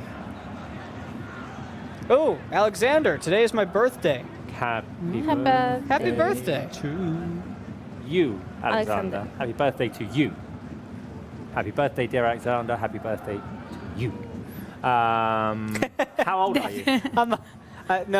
Amani is back, who was saying, can we do one without trolls? And Amani says, I want a troll too, but this is my club. So which other clubs do live match centers? Real Madrid does one. Yeah. Real Madrid does one. You can, they can. You can go there. You can go there tomorrow. I mean, maybe wait for a league game. Maybe wait for a league game, since they dropped points against Girona. That would have been a good one. Yeah. Careful. The referee got it right. Everybody else be quiet. Jordi Alba with a cross straight into the hands of the keeper. What, did the referee get it right? I mean, I see it clear. For me, it was handball. Yeah. Live chat. The penalty. Have you seen the Girona penalty against Real Madrid? Do you think it's a penalty? From certain angles, I think it is. From other angles, like I think it's a bit. Careful. Flag, no? No flag. Could Viktoria Plzen score here? The chance goes over the crossbar, and there was a flag. There was no point. Yeah. Offside. Yeah. Why they were waiting so long? And it is a clear offside. Yes. Clear offside. Right. Thoughts? You think it was a clear penalty? The hand was like this, 90 degrees. It was like here, yeah, but it wasn't like up here. This. It was of here. Course, it's natural because he tries to protect, but he brings the hand from here to put it here. Yeah. It kind of like bats the ball away. If you like see it from the first replay, you think he's doing like this. Yeah. But if you see a second replay, he's coming with the hand from here to here. There's no intention. There is no intention, of course. Yeah, it's an unfortunate move. Right, back to this game. What are you enjoying most about this first half, guys?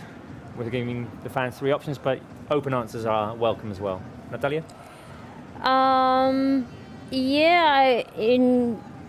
With those options, I think I will go for Ansu's chances, because he got 2 very clear opportunities, and hopefully he is going to score with the third one, and not just 1 goal. I hope he will go for more, at least 2. Right. Okay. And luckily, I'm really enjoying with the Iñaki's good saves, because today it was like everyone, the press and the fans, and I want to see Pablo Torre, I want to see Elias, and no one was talking about the Iñaki Peña, which I think is a really good goalkeeper, and today he has proved it. Break. Here goes Gavi on the break. Go. And Sufati's going to switch over to Rafinha. It's a 4-on-4 for Barça. Oh, what a great ball by Rafinha to Ferran Torres. Ferran Torres, left-footed shot. Goes over the crossbar. Spence. On the ground. On the ground. Are you a footballer Udo now? says, I don't know how people can hate this club. They're all amazing. I grew up watching this club. Love you all from Montenegro. Much love to the people of Montenegro. Spence, what are you enjoying the most about this? I have to agree that Iñaki Peña has been a lot of fun to watch. And I was going to make a point about Barça keepers earlier because he's come up through La Masia. There's a number of keepers who play on the La Masia teams that I watch on a weekly basis, whether it's Juvenil or Cadete, the U16s. You can go even lower than that. But what I always notice is those keepers, very rarely do they ever really get opportunities in those juvenile games or in the La Masia games, especially at the very low, like the U10s, the U12s, because typically Barca are winning those games with the U10s like 10-0, and the keepers never touch the ball. So how do you get the practice in games when everybody's just dinking the ball around and scoring and you know, the poor team from San Feliu de Llobregat or something can't get on the ball? Gavi playing this game as if it was a Champions League final with the same intensity, gets himself into trouble now for going in too strong with a tackle, which actually took place off of the pitch, but he saw the yellow card anyway. Right, Barca win it back up. In actual fact, I mean, Gavi's one of the things I'm enjoying the most about this game. He's bringing the intensity, he's bringing the strength, he's bringing everything that Gavi brings. Yeah, and it's really nice of him that all the matches are the same for him. He brings the same intensity and that Gavi sparkle into the field that we appreciate. I would love to have that energy too. Yeah, on Monday he's going to receive the Golden Boy Award, if I'm not wrong. I think so, yeah. Alia said should be 22, not 23. Okay, my apologies for adding an extra year. Like Ferran Torres, no? She's at the point in her life. Oh. Ray Gold says, I'm from Czech Republic, and from Czech Republic is Viktoria Plzen. Hi to the people of Czech Republic. Are you rooting for Barça or are you rooting for Viktoria Plzen? Well, today is easy with the colors, right? Exactly, you're rooting for Blaugrana.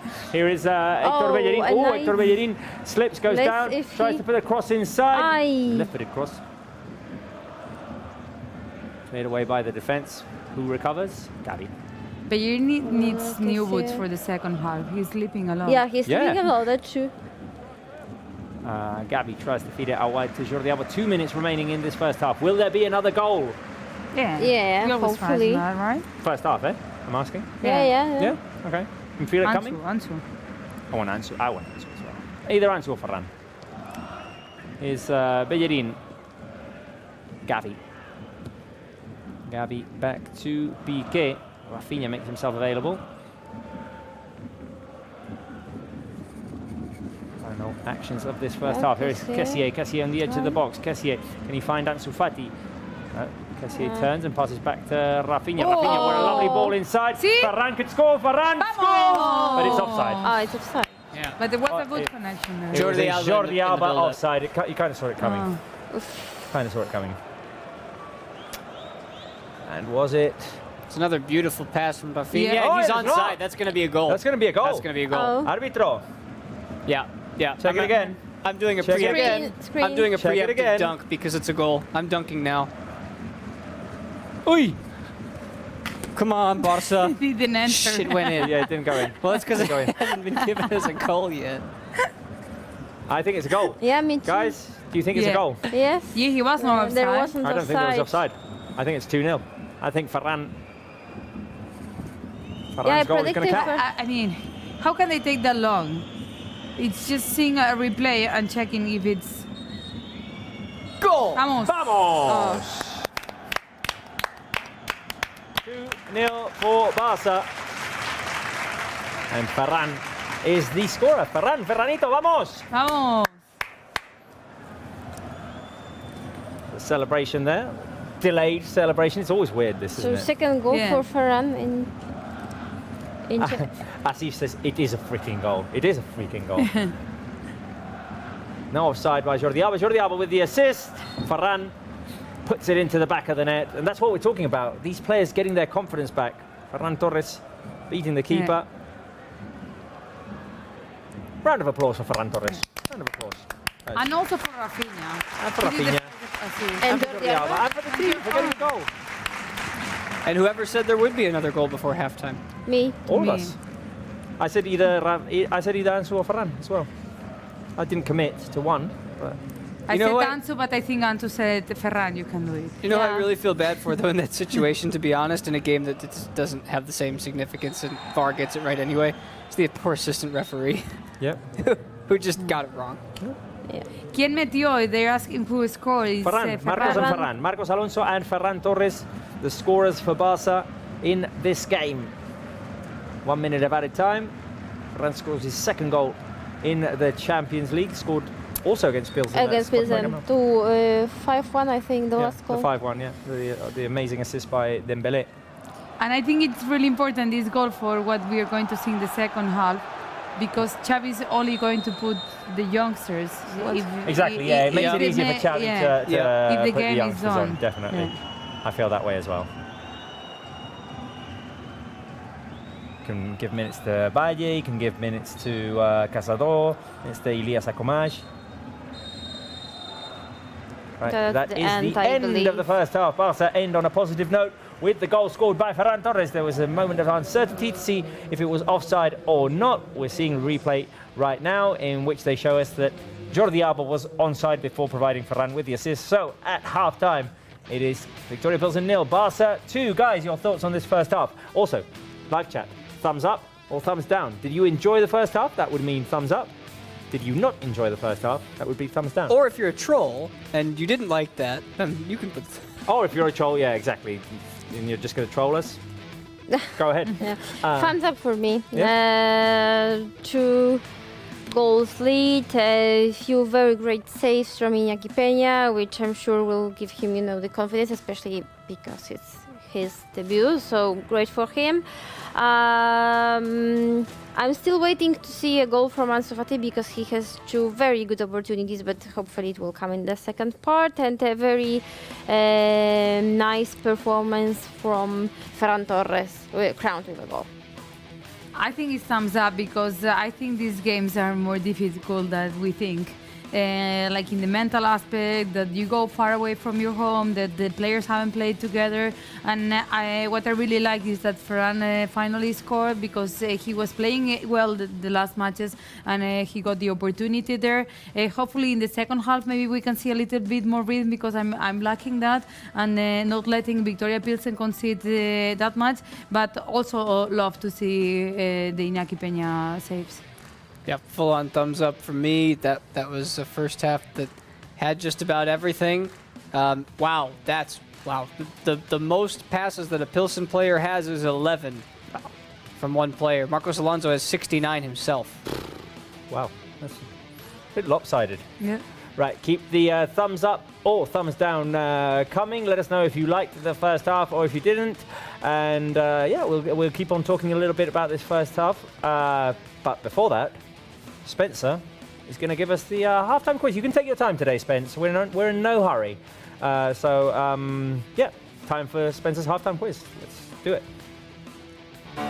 Did he once eat 44 croquetas? 44 croquetas.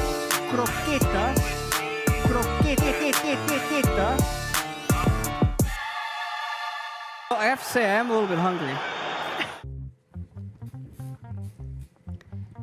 Happy halftime quiz Halloween, everybody. Let's have a good halftime quiz, shall we? All right? I got your comments right here. They're all spooky and everything, It's also Dia de los Muertos in some places. Let's do the halftime quiz, okay? I hope I don't freak you out too much. Let's start with question 1. And I want to see somebody go 5 for 5. I want to see somebody tell me that they've gotten all 5 of these right. So if you have gone 1 for 1, 2 for 2, 3 for 3, you got to get your answer in quick, and you got to let me know. It's going to be a tough one, though, today. It really is. I believe that. So, where are Barça playing tonight? You know that it's Viktoria Plzen, but which one of these stadiums is Viktoria Plzen? A, B, C, or D? Answer in the live chat. I'll read them out. So far, I don't see any answers. Come on, people. Let's get them in.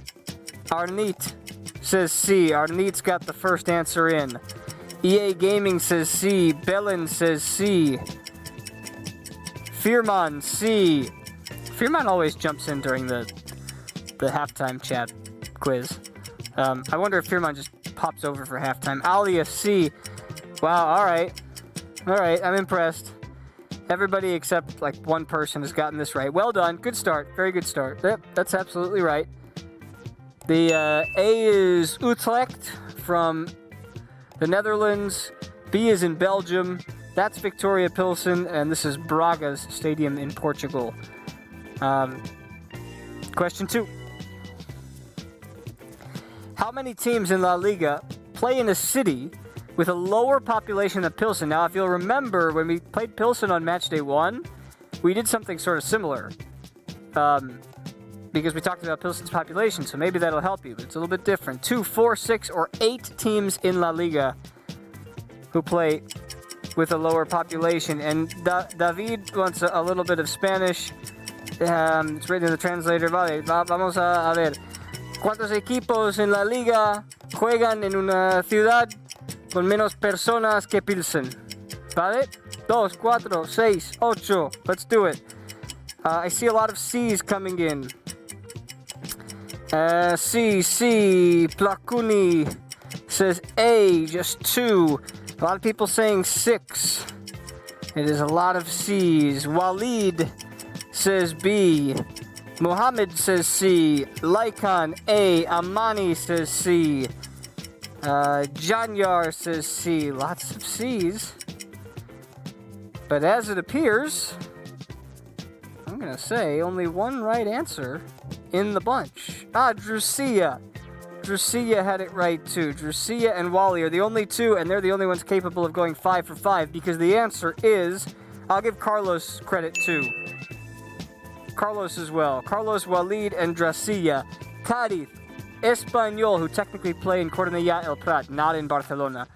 Girona and Villarreal are the 4. Villarreal is only a town of about 50,000 people. They got to the Champions League final, or semi-final last year. Question 3.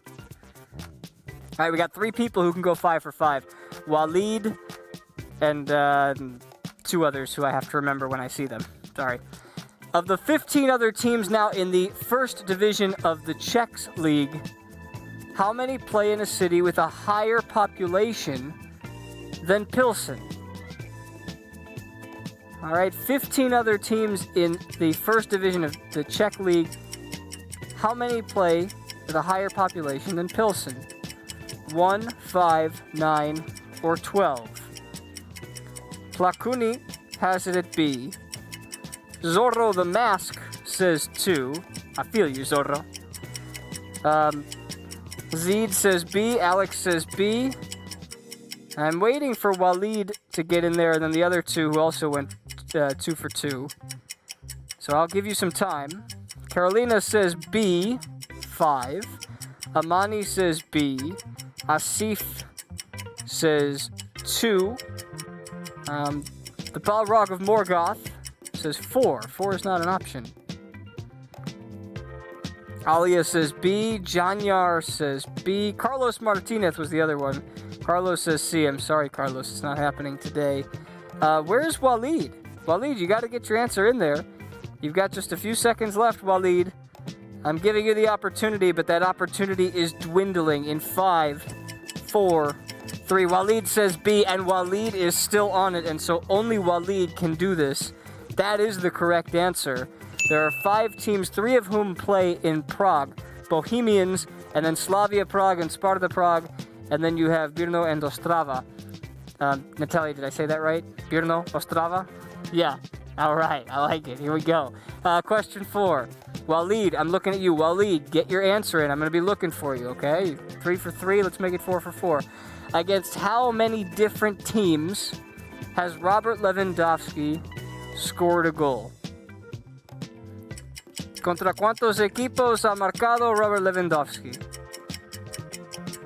41 different teams, 55 different teams, 73 different teams, or 109 different teams. I always got to shout out Zorro the Mask because we're buddies today. Firman says B. Amiro Gaming says D. Janyar says B and says hi. Hi. Mohammed Zahir says B. Alia says, I said B! But I don't think you got the second one right, Alia. Maybe you did. If you did, I know you're honest and it's your birthday today, so or tomorrow. So if you got it, tell me. It's okay.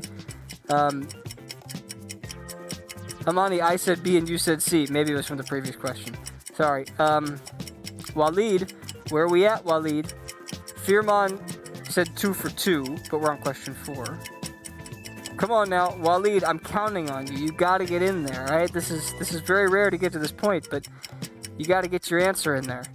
So I'm gonna, oh, there's Waleed. Waleed just gave me hearts. Waleed, you don't know the answer, buddy? Come on. Come on, Waleed. Ah, I'm sorry. I'm sorry, Waleed. You got 5 seconds. 5, 4, 3, 2, 1. It's not happening today, Waleed. I'm sorry. Let's see the right answer. That's an incredible stat. That's amazing. Carolina says I'm 2 for 2 as well. I'm just lagging. All right, then you guys have done well. Let's go to the last one then. Let's hope somebody went 5 for 5. You can tell us in the chat. So we know that Robert Lewandowski has scored against 109 different teams. So against how many different teams have Viktoria Plzen played against in their club's history? Bless you, Irati. This is how many teams they've played against in their club's history, whether it's domestically, in Europe, what have you. 97, 109, 155, or 210. And now the answers are coming in. Carlos says C. Firman says C. Amani says C, 155. Mario says B. The Balrog of Morgoth says A, 97. Francisco says B. Asif says A. Waleed says C. I'm sorry, Waleed did not go 5 for 5. Carolina says D. And that is not right, Carolina. I am sorry. Mario B. Not a lot have gotten this right, but I do see a couple of right answers in here. Let's see. Anybody else going to be right? Alia, maybe. Alia went 5 for 5 on her birthday, or the match day of her birthday. You'll have to tell us, Alia, because this one you said A, and this one you are absolutely correct. It is 97, which hopefully you kind of got where I was going with that. That means that Plzen have played fewer games against every team in the world than Robert Lewandowski have scored goals against other teams. Incredible stuff from Robert Lewandowski. And incredible stuff on our spooky Halloween Barça Live. It's okay, it's just me. Don't be afraid. Although I have to say, I kind of got Irati and Natalia earlier today, Robert. Yeah. Yikes. Yeah. You did, and Yeah. we'll see that in a second. He got us. Right, Spence, thank you for your halftime quiz. Talk a little bit more about the game. I want to ask everyone on the live chat, and I want to ask you, Natalia, and Irati, and also Spence, if he wants to stay with us. I don't know if you need a pee break or not, Spence. I'm afraid he's going to do that again. No, it's fine. I just need some water, and I'm good. You need some water and you're good. All right. I want to ask the people, who was the best player of the first half? Who did you feel was the best player out of that starting 11 that we put out? Was it Gavi?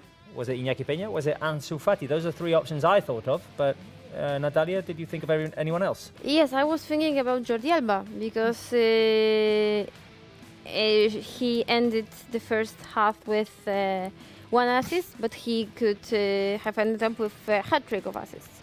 And so I think that's a very nice performance from our left back. Yeah, but also I think it's important to notice that Iñaki Peña has a very decent performance with his debut, with lots of saves. I think we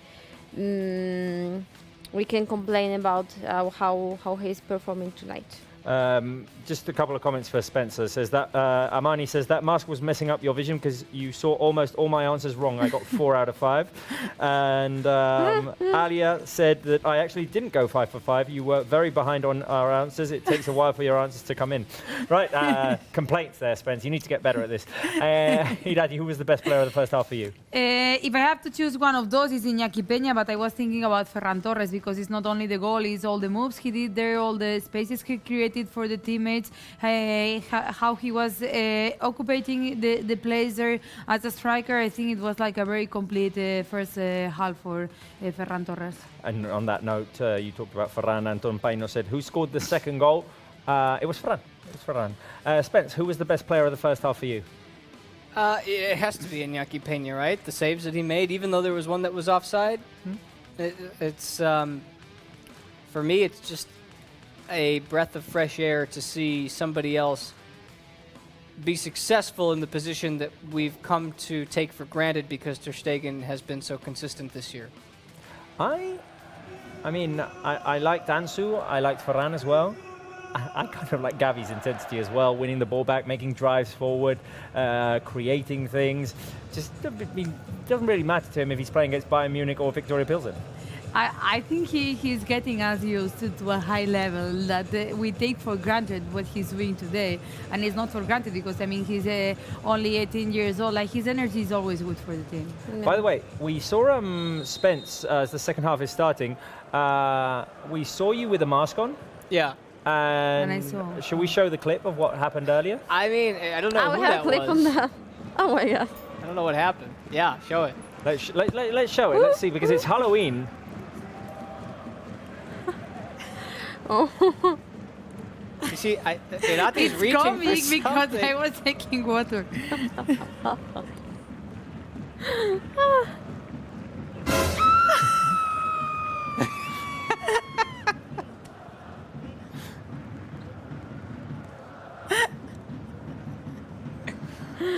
I think it's one of the first times that I got scared the most because I was not expecting. Like, there it can be like we were talking or something because I was just doing like this. But Yeah. This was Irati. Yeah. I dropped all the water and everything. Did you spill your little water on Yeah, yourself? because I was like, Yeah. then that monster must have been real scary. Oh. Yeah, that's kind of the situation that went on there. Pablo Torre, Hard Knock, second half. Who would you like to see in this second half? We're giving you 3 options. You can be specific as well. Frankie de Jong's on the bench, Dembele's on the bench, and I'm giving the option, just a generic, the youngsters. Who would you like to see in this second half? Live chat, let us know. The youngsters. I think Definitely. we're all going to be unanimous here, right? yeah, I think everyone, like, and I mean, why would you put Dembele when you have Elias on the bench? Yeah. Like, get the opportunity to him because he's like that kind of player. Yeah. I think we can all agree players like De Jong and Dembele have no business playing in this game. No, No, I didn't no. even think Gavi had any business playing in this game either, to be honest, but he's picked up a yellow card, and now he's got 2, and the next yellow card he gets. Is it? I think after the Champions League 4. group stage, if he'd seen a third today, he would have missed the next game. But I think after the Champions League group stage, it's clean slate. No, it carried over last year. It definitely carried over last Yeah, year. to Europa League because the Europa League it's a run of 16 is like still like some of playoff you do. I think so too. It doesn't wipe until the semis, I believe. So if he okay. gets another yellow, he's going to have to miss a game. We'll have to check. Right, guys, let us know on the live chat. Who would you like to see in this second half? For us here in the studio, it's a unanimous the youngsters. We want to see Cazador, we want to see Elias, we want to see Alex Valle. I mean, I wish we could see Arnau Tenas as well. I did the broadcast for Barça TV this morning for the Youth League game, and 15-year-old Lamine Yamal is I really love the guy. Unreal. And I was almost thinking, wouldn't it have just been something if instead of him playing in the Youth League game, since today's game has no significance beyond this game, if they just decided, let's throw a 15-year-old on the pitch. Why not? Because he would have been able to hang. But not possible because you can only play the players who you've registered in the month of August. So the ones who were on the bench today were the players who the coaching staff elected back in August. And in the Champions League, is it like in La Liga, there has to be a certain players from the first team? I imagine it is the same. Yeah. Right, second half. Let's see what we get to see. Let's see if Xavi sends some of these players to warm up soon. Who do you like to see in the second half? Let us know. What are the live chat saying, Spence? What's brewing in the live chat? Well, I do see some De Jong. I see a Lewandowski, which is not possible. Hate to break it to you. Not happening. I gotta say the Balrog of Morgoth is on a roll today. Yeah, but do we have an explanation of what that name means? No. Careful here, an opportunity for Viktoria Plzen. That will be a penalty. Yeah, that would be a penalty. That will be a penalty. Off of the set piece, the ball bounced around in the air. And Viktoria Plzen have a penalty. A clear charge from behind. I mean, the only thing here would be is there an offside, but no, there isn't an offside. And it's Pablo Torre who commits the penalty, trying to defend the action there with Chori. But a penalty against Barça. An unfortunate situation here. Right, guys. Iñaki Peña, is he going to save it or not? Yellow card for Pablo Torre, by the way. Let's send airplanes or something just to give him luck. Do we have time for airplanes in the live chat for Iñaki Peña? Encouraging. Get him in. Get him in now.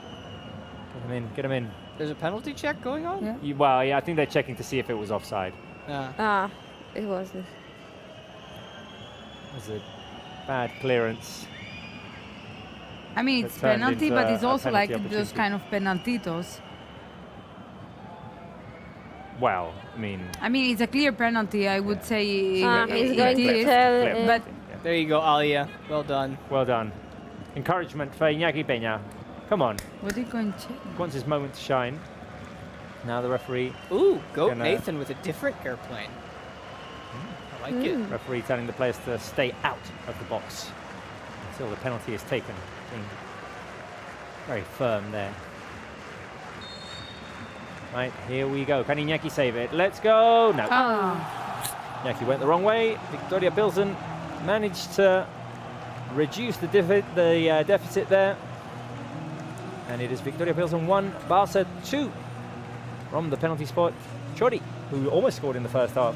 Yeah. Yes. Hit the crossbar. Iñaki, took no the gamble clean there. sheets. No clean sheets in the Champions League. Yeah, if we see La Liga, it's amazing the difference.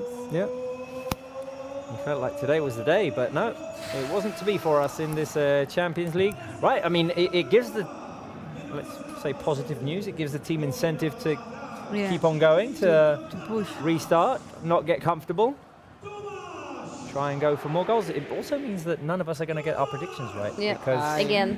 We all went for a clean sheet today. They have to pour someone has predicted 2-1, I believe. There was a 2-1 prediction, definitely. I can't remember who it was. I was thinking 3-1 when I was coming here, but then I changed my mind. Oh well. Well. You always have to go with the first instinct. Yeah, someone was asking who scored. Marcos, Alonso, Ferran. And now Chori. Chori. Right, let's see what the team's reaction is, because to be honest, second half, not a lot had happened up until now. It was a dead ball situation, which Viktoria Plzen flinged the ball in, and after a few bounces around, Chori was left in front of Iñaki Peña.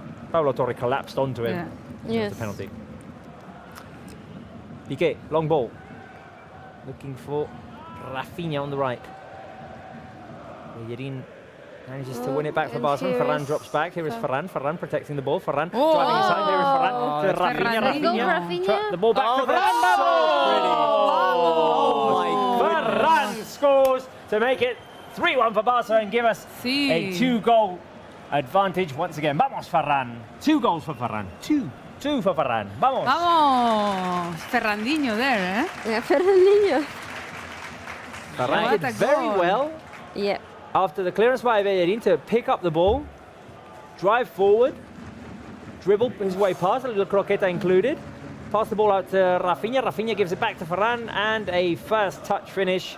Very nice. Keeper gets a hand to it, but Ferran makes it 3-1 for Barca. So we were talking about how is the team going to react? Yeah, very quickly. Very quickly. Vamos. Fill the live chat with hearts for Ferran Torres. I feel he needs love. we He needs don't- love for Ferran Torres. We don't have any emoji for him, right? We don't have an emoji for Ferran So- Torres. What would the emoji be for Ferran? I mean, do the hearts first. Do the hearts first, and we Did can I ever debate write something what down? the what the emoji could be for Ferran Torres. Didn't write anything down. No, It's difficult, yeah. he doesn't have a nickname, No. does he? He's just Ferran. Is there a like? Is there a torre, a tower emoji? Does that exist? I think so. Like I'm the sure. like the chess. And we put two together. The and then chess makes- rook. The chess for sure. Yeah, I'm sure there's an emoji for everything. Wait a minute. Not everything. I mean, There's no Irat emoji. is there We'll a come yeah, up with an emoji. it's a pound.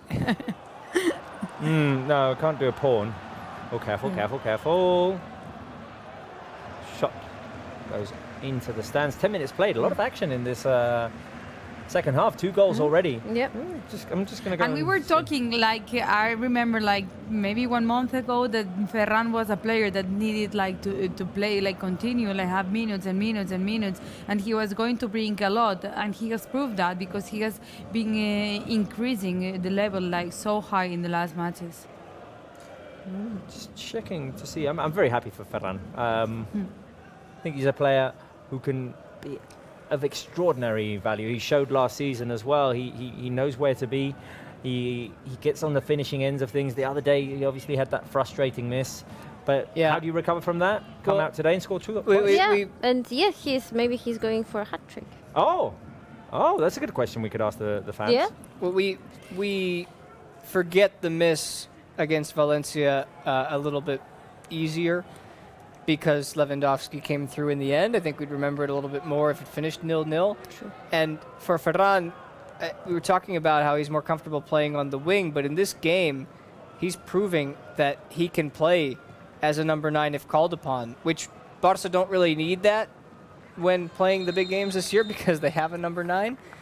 But what I'm seeing when both goals he scored is we got the Balde substitution coming. Balde is going to come on for Jordi Alba, who produced the assist for the second goal. On comes Balde, which is slightly surprising to me because Yeah. Alex Valle is a left back as well. But Yeah. maybe then Balde moves to the right if Valle comes on. and Yeah, probably. might be the But move. then you will put Casado in the middle if he enters. Oh, yeah. I think Casado's coming on for Gavi at some point. But just to finish that thought on Ferran, what I notice is the 2 goals he scored today, he's been very cognizant of his surroundings before he gets the ball. He's leaking into the open space, and that's a very Manchester City thing that he's done because I think he learned that there, and now he's scoring goals and putting them home. And today, like, even before the goals, he was performing really well. Like, he was doing everything a striker has to do, and he was performing really well. So I think just the goals is just the prize for all the work he has done before it. Definitely.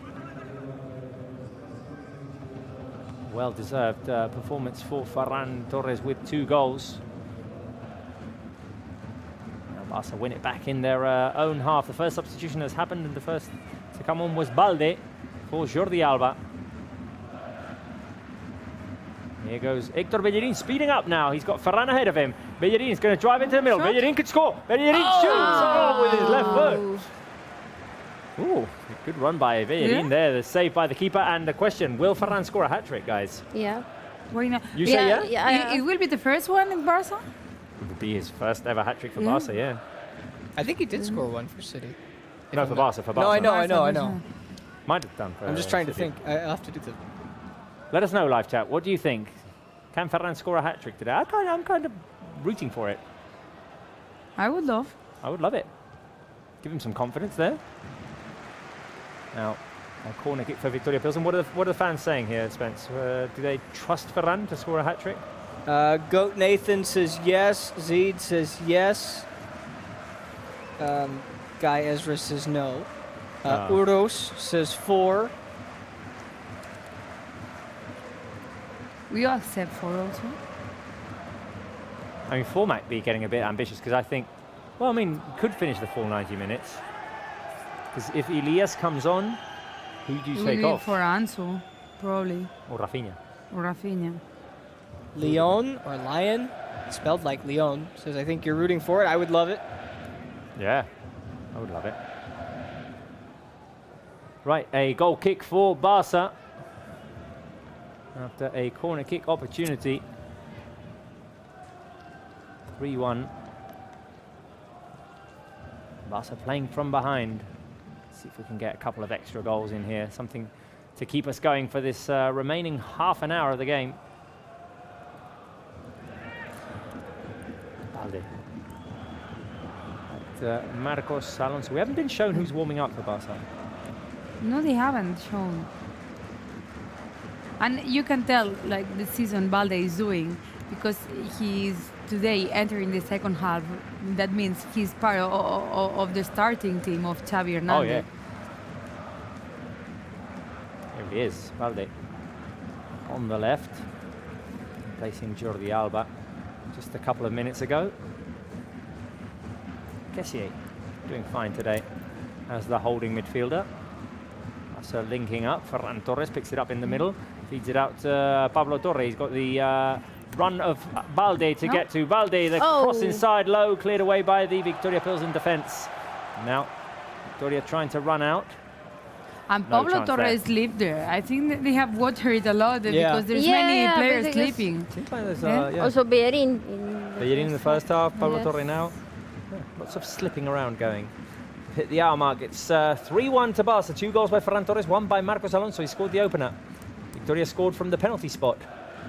Really important this second of Ferran, because it could have been dangerous if the minutes go and you don't score, and they have this motivation from the goal they did. And we took all of their momentum away. Yeah.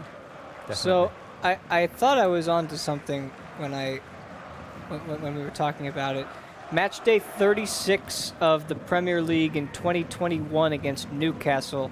Ferran scored 3 goals in the span of 25 minutes. Wow. Oh. He had a hat-trick against Newcastle in a 4-3 win, and his second goal made it 3-3, and the third goal was the 4-3 Oh, I remember victory. seeing that.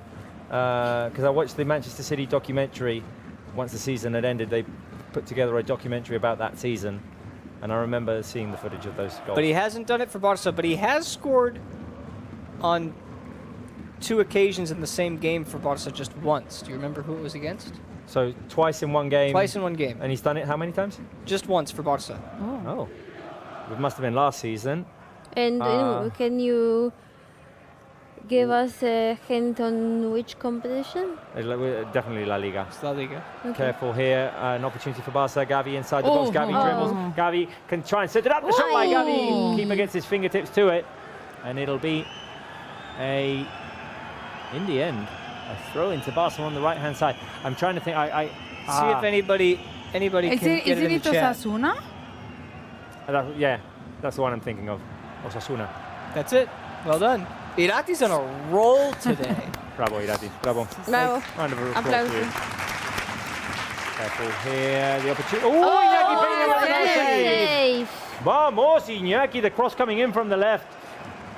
Iñaki. Yaki Peña. Yeah, wait. Sorry. It's a different one, right? Well, I mean, we can make it work. We can make it work. Careful, because Viktoria Plzen have another opportunity here. Another incoming cross, the header, and the goal. He couldn't keep that one out. Right after I sang his new song. 3-2. And another goal for Viktoria Plzen. Again, Chori, who I think was the player who'd had the previous opportunity saved by Iñaki Peña. Yes.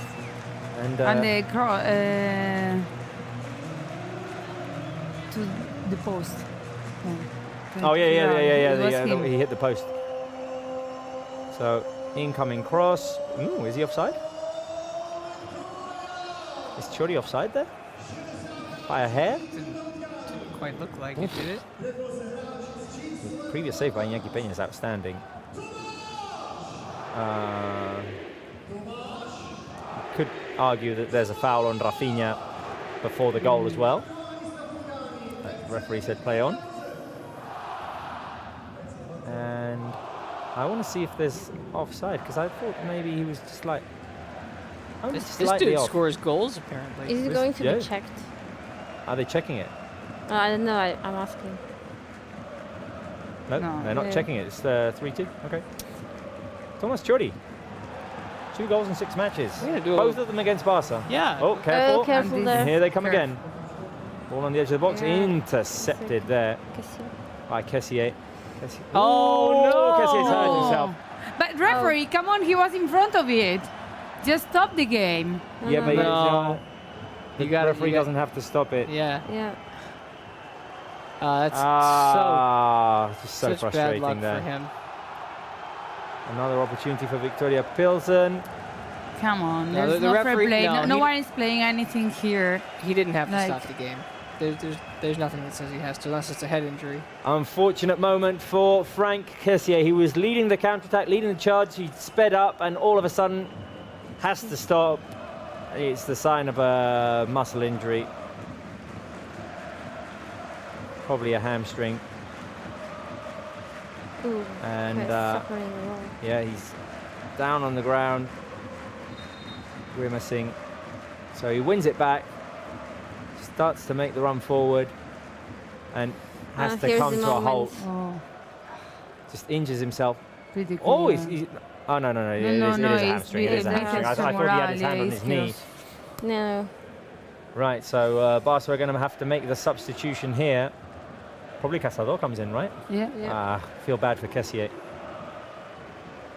He's Casado. That's who's Looking warming up. ready. Well, who's more than warming up? He's coming in. Casado putting his shin pads in. Oh, and the buggy has to come on for Kessié. What a season. Yeah, we started out so well with the injury thing. And it was like once we start talking about there's no injuries, Yeah. all of them came. Kind of jinxed it. So bad news for Kessié. Casado's going to come on to replace him. He's going to walk off.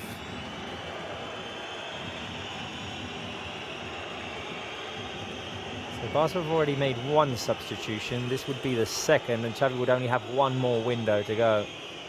Such an unfortunate situation here for Kessié, being helped off by the physios. On comes Marc Casado. Show some love to Kessié, guys. We have a live chat with Hearts for Franck Kessié. Tough I'm moment for going him. to put some. And on comes Casado. A debut. What a debut this is going to A first team debut for Marc Casado. Vamos. Also the Hearts for Casado when we have a Masia debut. Yeah. It's a He lovely looks, moment he looks as well. nervous. He really... I mean, because the match is in a kind of dangerous situation. Well, this is... And what a midfield. Gavi, Pablo Right. Torre and Casado. Can you check the age of the midfield right now? So Sure. Gavi is 18.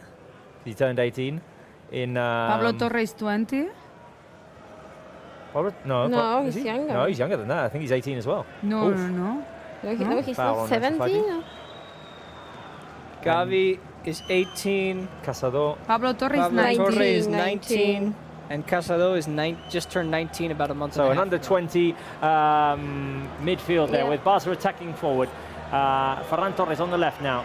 Here is Ferran. And is Ferran is going to Dembele try and... warming up? Oh, the cross wasn't good. No. He's looking for Bellerin or for Gavi on the other side. Ferran frustrated with himself right now. Right, guys, more hearts on the live chat. Show some love to Kessié. Show some love to Marc Casado making his debut today. Good luck for Marc Casado. And Dembele getting ready. Yeah, Warming I up. saw Dembele warming Yeah. up. That's surprising. Yeah, it's Well, the match slightly is surprising kinda, to me. yeah. Exactly. Ansu Fati, as we mentioned, just turned 20 yesterday. Yeah. Ah. Do you know who the next birthday is? Oh. Oh. Right, where are we? November. So we already did Gavi. Is he playing right now? No. Oh. But it's in 2 days. There's In 2 356 days in a year, right? Live chat, give us a hint. Let us. I mean, No, it's 300. Sorry, it's 365 days in a year. So it's in like a week and a half. He'll be turning 24. 24. 4. Koundé. Very good. Vamos. Very good.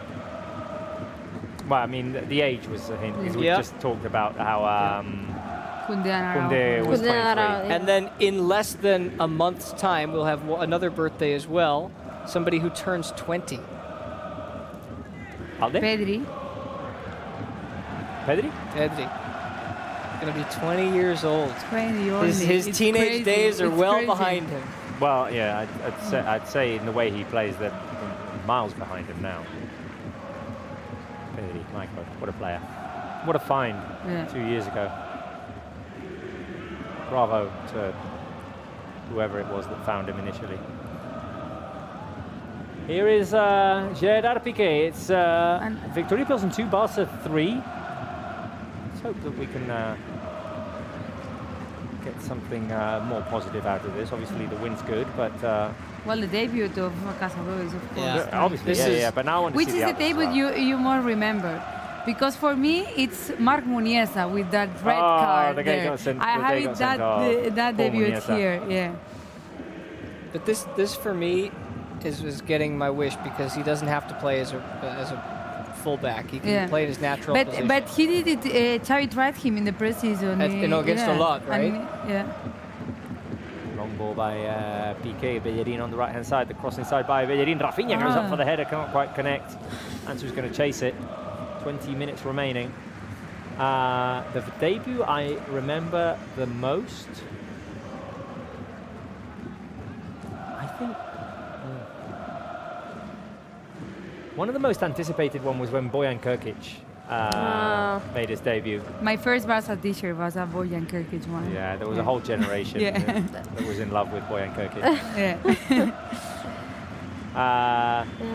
Obviously, there's the Messi one as well against Espanyol. Iniesta as well. Iniesta. Yeah, I don't remember that. Those I remember the Iniesta game. I've seen them after, but I don't remember them. What was the fanfare like the day that Messi made his debut? Yeah, it wasn't. To be honest, the Bojan debut was more anticipated, I would say, than the Messi debut. How far apart were those? Bojan was 2007, 2008, actually 2007-8 season, and Messi was 04-05. Though he had made his debut in a friendly game against Porto the year before. So I remember more hype for Bojan than for Messi, to be honest. But he was also like Catalan, like But he was the top scorer in the history of La Masia. And the first season was incredible. Like when the team was like in a super bad situation, he was the only hope. He bring that.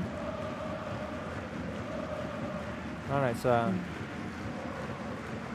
interesting that how you remember things. I remember the Muniesa one as well. I also remember, lovely ball through by Rafinha. Fran's going to chase it. I also remember, because it's when I started working here at Barça TV, that I had my eye on a whole generation of players that I'd seen playing as juveniles, as under-19s, and I thought at least like 3 or 4 of them were going to make it. And most of them have had professional, successful professional careers, but that was the team with Martin Montoya at right back. I thought he was definitely going to make it in the first team. Bartra was there. Who else was there? Muniesa was there. Though the season that I was working on that team. I thought Muniesa was going to have a great performance in first team. Yeah. The issue with Muniesa was always like how big he was, and he wasn't probably big enough. Jonathan Dos Santos was on that team. Oh, yes. I remember Ruben Rochina was on that team as well. It was a loaded team, and I'm forgetting someone, but Jeffren was maybe Oriol Romeu, who's now at Girona. I think it's that generation of players, and it was just simply a loaded generation. And you know who was also in that age range? Thiago Alcantara, but he'd already been promoted up to Barça B by that time. Crazy. I mean, I think that the takeaway from that, especially when you're talking about the Messi debut, is that you don't quite know No, exactly. No, we don't know. until long after. The I mean, fact. he was close to go to Espanyol. Imagine. but yeah, but it's But no, I mean, you can have high expectations on a player who's done super well in La Masia and everything seems to be going well, but then either they don't adapt to the professional Like football, Gerardo or maybe it gets too big. Exactly, Gerardo Yeah, Deulofeu they was said another like one. it's the new Messi, and I think with him the problem was like the press was just putting him like too much pressure, and it didn't work out. And then there are other players who come up more quietly, and then all of a sudden, Yes. the case of Sergio Busquets is one of the Yeah. ultimate ones. He was fighting for a spot in the 3rd division, and all of a sudden he gets promoted in the first team. Bang! Even I'd say, oh, lovely through ball. Oh, Pablo Torre, go do it, boy, Pablo. do it, Go do for it! it! Vamos, Pablo! And he got injured. no. Did he hurt himself? No. A relief. Vamos, He's Pablo. crass. Pablo Torre with a fantastic goal. He's got cramps. Oh, I think he's crying It's for the tension. It's the tension of the first Champions League. Can we recreate the situation like Spence? You be Pablo Torre. Give me the ball. No, the celebration. What's going on right now with the celebration? No. Goal. Exactly. And then you've got cramps, and all the players are surrounding him, and they're like, And vamos, he's like, vamos, Pablito, vamos, muy bien, muy bien. I really needed Somebody this. help me out. Yeah. Come on, teammates, help. Here you go. It's a fantastic goal by Pablo Torre. Yeah. Yeah. Are you all right? I'm okay now. I thought you'd be able to recover quicker. He's got cramps, poor little lad. But I think also the tension of the moment also helps Yeah, with that. emotion, definitely. Hey, let's focus on the finish. What was the pass by Rafinha? I think it was. And Alvaro Sanz is going to come on. I want a replay of the goal. UEFA, come on. Come on, UEFA. Hurry up. I want a replay of the goal. That was a beautiful assist. Dembele is going to come on as well. Alvaro Sanz. Alvaro Sanz might be coming on for Pablo Torre. No, he can't follow. They took the. It's cramps, right? Must like severe cramps. I mean, he did start He's up. this game.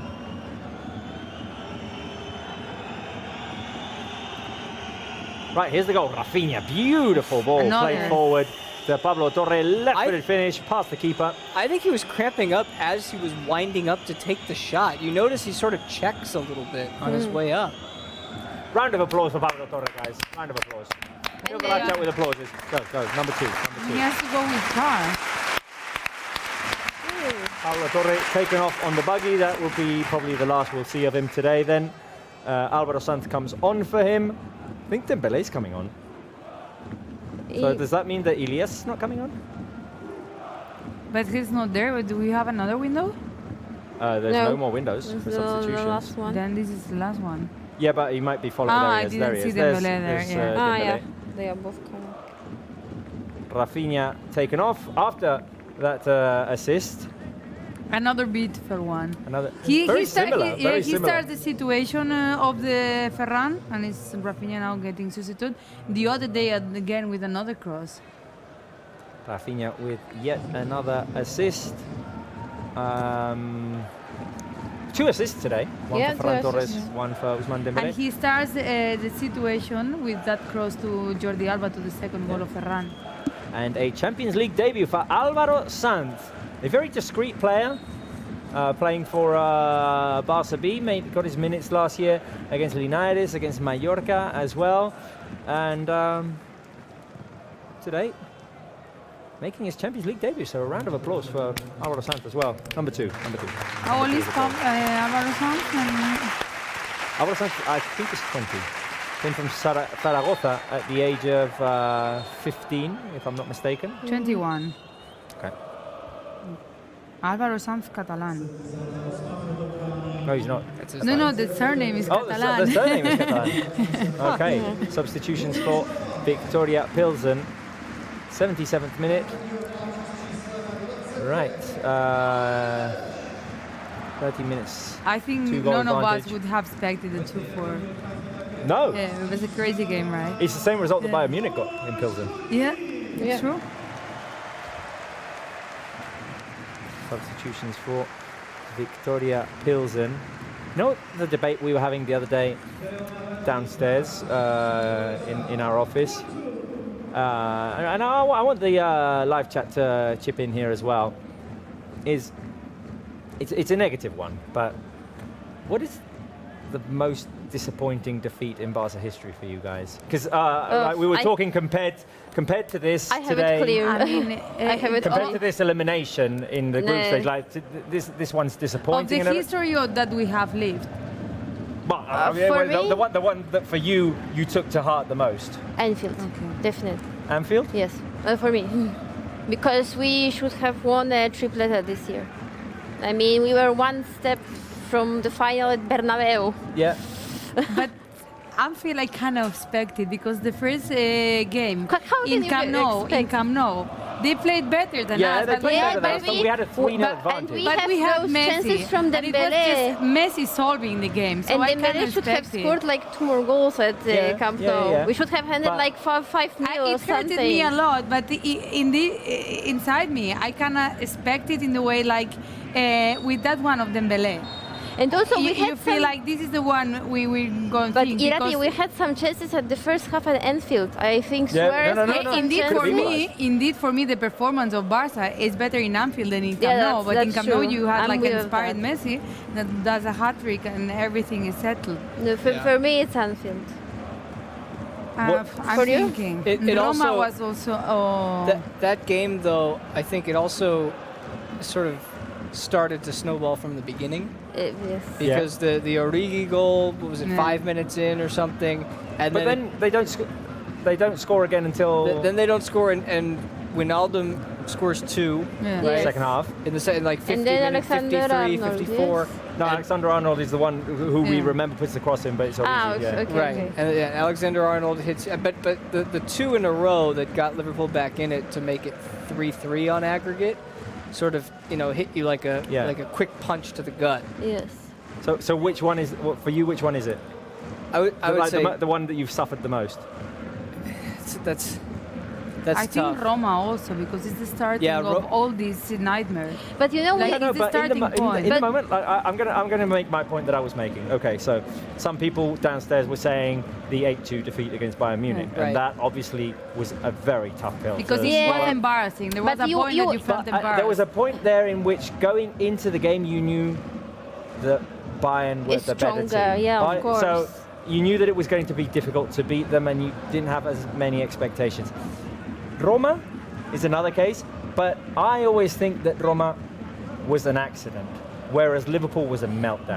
But Roma was the accident that started everything. yeah, because no. Well, Yeah, no, yeah, you could but argue I that the think- year before we lost to They PSG have- 4-0, Yeah, and but then I had to think make the remontada. without Roma, what happened in Anfield doesn't happen. Yeah, it's like But- the ghost yeah, from Rome I that get your came point. to But, Because Anfield. but mentally does it the make it team- more painful? I think there's nothing more painful in my lifetime than that 4-0 defeat at Anfield when you have a 3-0 advantage and you're one step away from the Champions League final. At Santiago Bernabeu. That's my And argument. for me, it was pretty hard also because at that time I was taking English classes and my teacher was like a Liverpool fan. Yeah. And No. he bought tickets to Santiago Bernabeu before winning the game against Barça. And he was like super confident, no, we are going to come back and everything. I was like just mocking at him. So Ooh, the shot hits the post. I'm sorry, the Plzen. final that year was Santiago Bernabeu or Wanda Metropolitano. I can't remember the venue. I mean, I think it was Wanda, but we were going to face Tottenham. Or Ajax, because the they play game them? after, there was the game after. I mean, the other semi-final. They played, we already knew. Well, it doesn't matter. But, Speaking of Tottenham, Group D right now, you can see Yes. it right there. yeah. Frankfurt just scored a goal to put them into the top 2. Right now, the live table, it's Frankfurt on 10 points, Tottenham at 9, Marseille and Sporting with 7.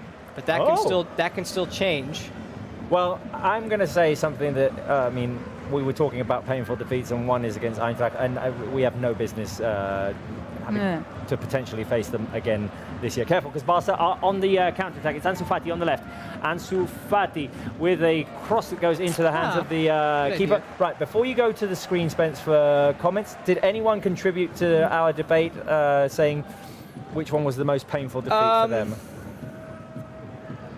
I mean, we share the pain, Barca fans. Yeah, it does get a little painful. You know, June is saying that it's the same players in the losses with Roma, Liverpool, and Bayern. Yeah. And so that can be part of it. But like, which game for you is the most? I see A2. It all started because it all started because we were talking about there's a generation like. There's one generation above me and the second generation above me. For them, it's the final of the '86 Copa de Europa, European Cup. Yeah, I was thinking when you asked for that. They thought they were just going to walk there and they were going to give them the cup because they were facing Steaua from Romania. They were clearly the weaker team, and then they couldn't score a goal in 120 minutes and lost in the penalty shootout. And that scarred a whole generation of Barca fans.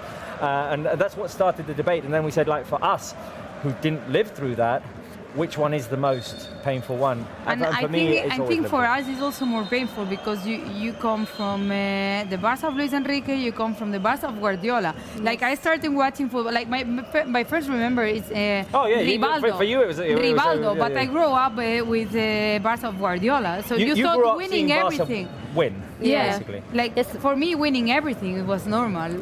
Yeah.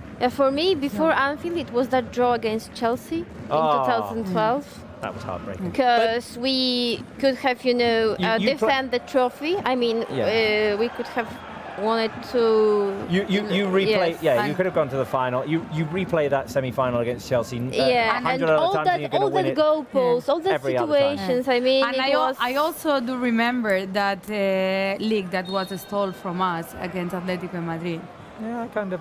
Yeah. But for every one of those moments that's painful and includes suffering, every fan base, every team has been through that. Yeah. In some way. It's getting us more united. Everyone's gone through it. And at the same time, especially if you're lucky enough to be a team like Barca, you've also done it to a handful of teams too. Yeah. I mean, you talk about Chelsea, and then the Stamford Bridge goal. Yeah. Iniesta, right? Yeah. Yes. And I'm going to turn it around. Which is the best remember you like the Iniesta. Your best memory of wait a minute first. Let's do Spence's comments first, and then we'll finish off on a positive note. Right, Spence, comments. All right. Number 9 is the number for you to run away. That's not quite in sync. Jeff Knightley, Marcos Alonso isn't an unlikely scorer. The man scored loads of clutch goals for my club. I assume Chelsea is Jeff's club. Didn't he score a goal that was taken off the board last year for against Real Madrid? Against Madrid. Yeah. Right. Yeah. All right, Natalia, help me here. Sheshepun.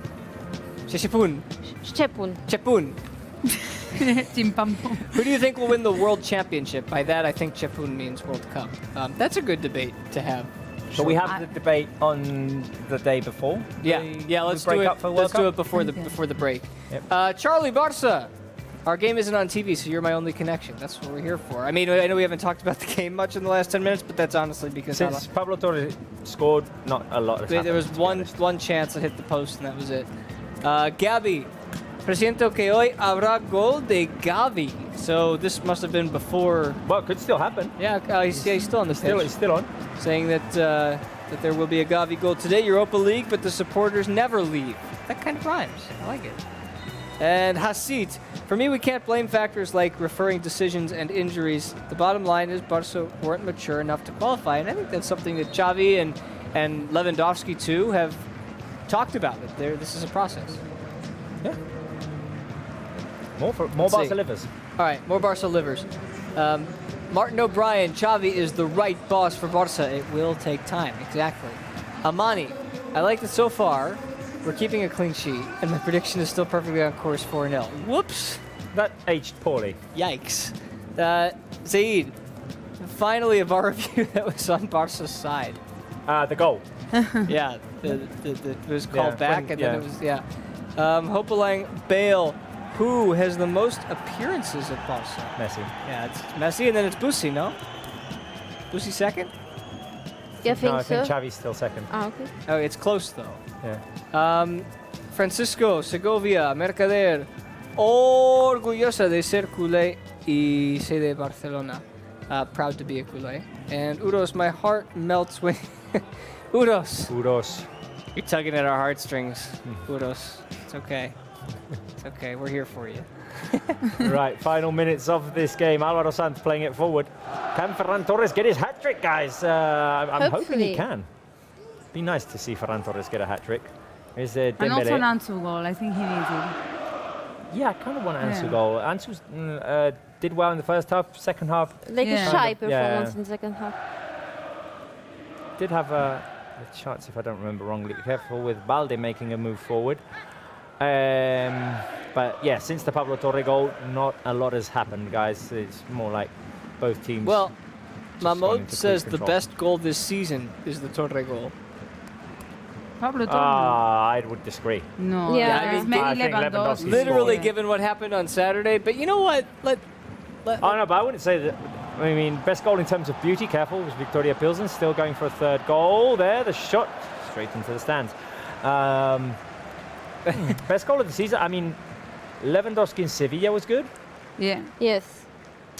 There was Lewandowski events against Viktoria Plzen, scored a couple of good goals from outside the box, curlers. I like the one from Rafinha, but it was in pre-season against Real Madrid. Yeah, those don't count, yeah. So, Uros is kind of fangirling out a little bit. Yeah. And saying, this is so great, I can't believe you guys said my name. And then in comes Alia, who goes, I felt the same way the first time Julia said my name years ago. Like, Alia's like, a veteran. I've been there. Like, I feel you. Right, let's see how much added time there's going to be.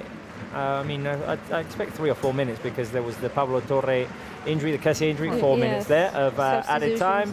And Barca are going to end their Champions League participation this year on a positive note with a 4-2 win in Pilsen. The bad news is that we're not able to keep a clean sheet in the Champions League, guys.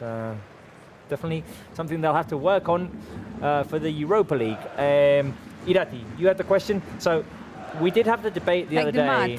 We were talking about the worst night as a Blaugrana, and then careful, Viktoria Plzen running forward, shot blocked by Piqué. Ball still lurking around Barca's box. Another cross inside. It's going to go out for.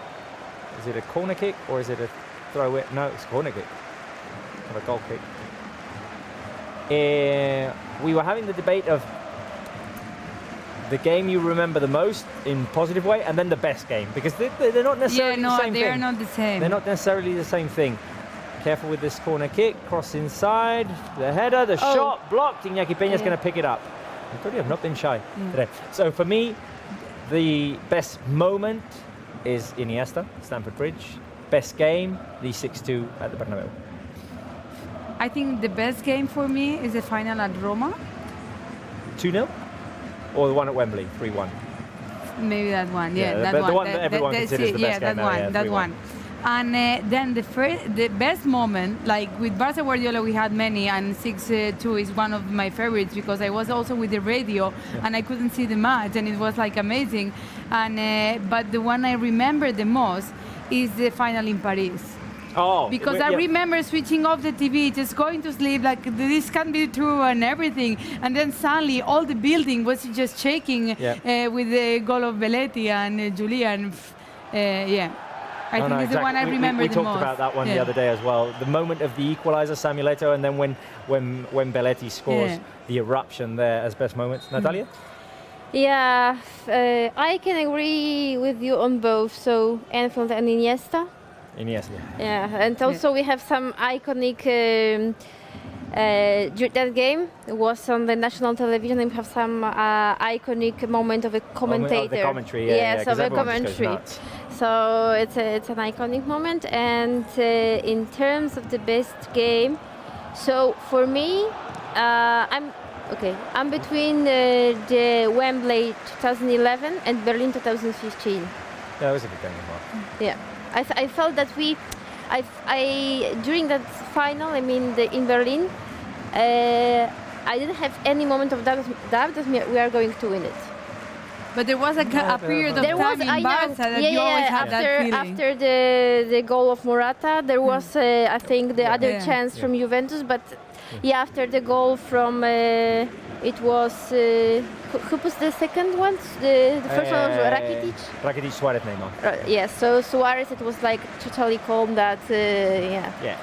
And careful with that corner kick, headed away. A chance from the edge of the box. Another shot blocked. And Spence. Barça blocking a lot of shots. Viktoria Plzen not going away easily here. Spence, your 2 quick answers? Yeah, I think the easy. Easy now. I think the easy answer is the Iniesta goal, and you never have to tell me twice about a commentator making a moment better, because that's my job normally, and I love doing that. And then if we're going like recent, the last 2 years since they haven't, 3 years since they haven't won La Liga, like what sort of summarizes the best moment of the recent history, I'd have to say last year's trip to the Bernabeu. Oh, 4-0. Oh. I mean, that was just. But in terms running of all like, over them. that's like a whole game. In terms of actual like moments of that, for me it's Iniesta. And in recent years, there was one moment which was the comeback in Granada in the Copa del Rey. Yeah, that's why. Win it. Like we're 2-0 down, 90th minute, and then we And then I remember that moment because I think it was the first goal I shouted out loud after many years, and after many like defeats and bad situations. That one I just bring me out of the cold. It's the final whistle. Yes, the referee's blown the final whistle. And that is unfortunately the end of Barca's participation in this year's Champions League. Off on a good note, 4-2 with 2 goals by Ferran Torres, 1 by Marcos Alonso and 1 by Pablo Torre, who started today, scored and then had to be replaced. Hopefully it's just cramps that he had. Guys, quick thoughts on this game, because then we're going to Barça TV+. Yeah, I think it's in terms of all a great performance, decent performance, especially from some of our youngsters. I mean, although Iñaki Peña conceded 2 goals, he did very good saves, especially in the first half, in the second half, and I'm happy for Pablo Torre. Hopefully he's going to be well quickly. Yeah, I mean, he obviously provoked the penalty, but then he scored a very nice goal, which made him so emotional. And very, very good. An appreciation for Ferran Torres, because I think he was the best player today. Irati? I stay with this image we were seeing about all the youngsters there together after the debut in the Champions League, with the debut of the team. And I stay with the feelings Ferran Torres was today, because it was not only the goal, he was the leader of the team on the pitch. And also happy to know that we have a guarantee under the goalkeeper if Ter Stegen ever gets injured or whatever. Spence? Yeah, I would wrap it up by just saying a few words, and that the future is in good hands. Yeah, that's true. That's true. The youngsters did well today. Let's take a look at our predictions. Let's see if anyone got it right. None of us got it right, because we all went for clean sheets, so I know that none of us got it right. But of our crew, did anyone go for a 4-2? Because that's kind of a wacky result that someone might get right someday. No one had 2 goals. Oh, we had a 4-1. Jordi Calafell almost got it right. No one else got anywhere close. Well, our record continues to be lame in terms of game predictions. Well, I'm still Irati, you're still at the top with 2 right guesses. Right, we're going to head over to Barça TV Plus for some more analysis, and we'll be hearing from Xavi in his press conference. Go over there if you want to join us. For those of you watching us on YouTube and Facebook, thank you very much, and we'll see you next time.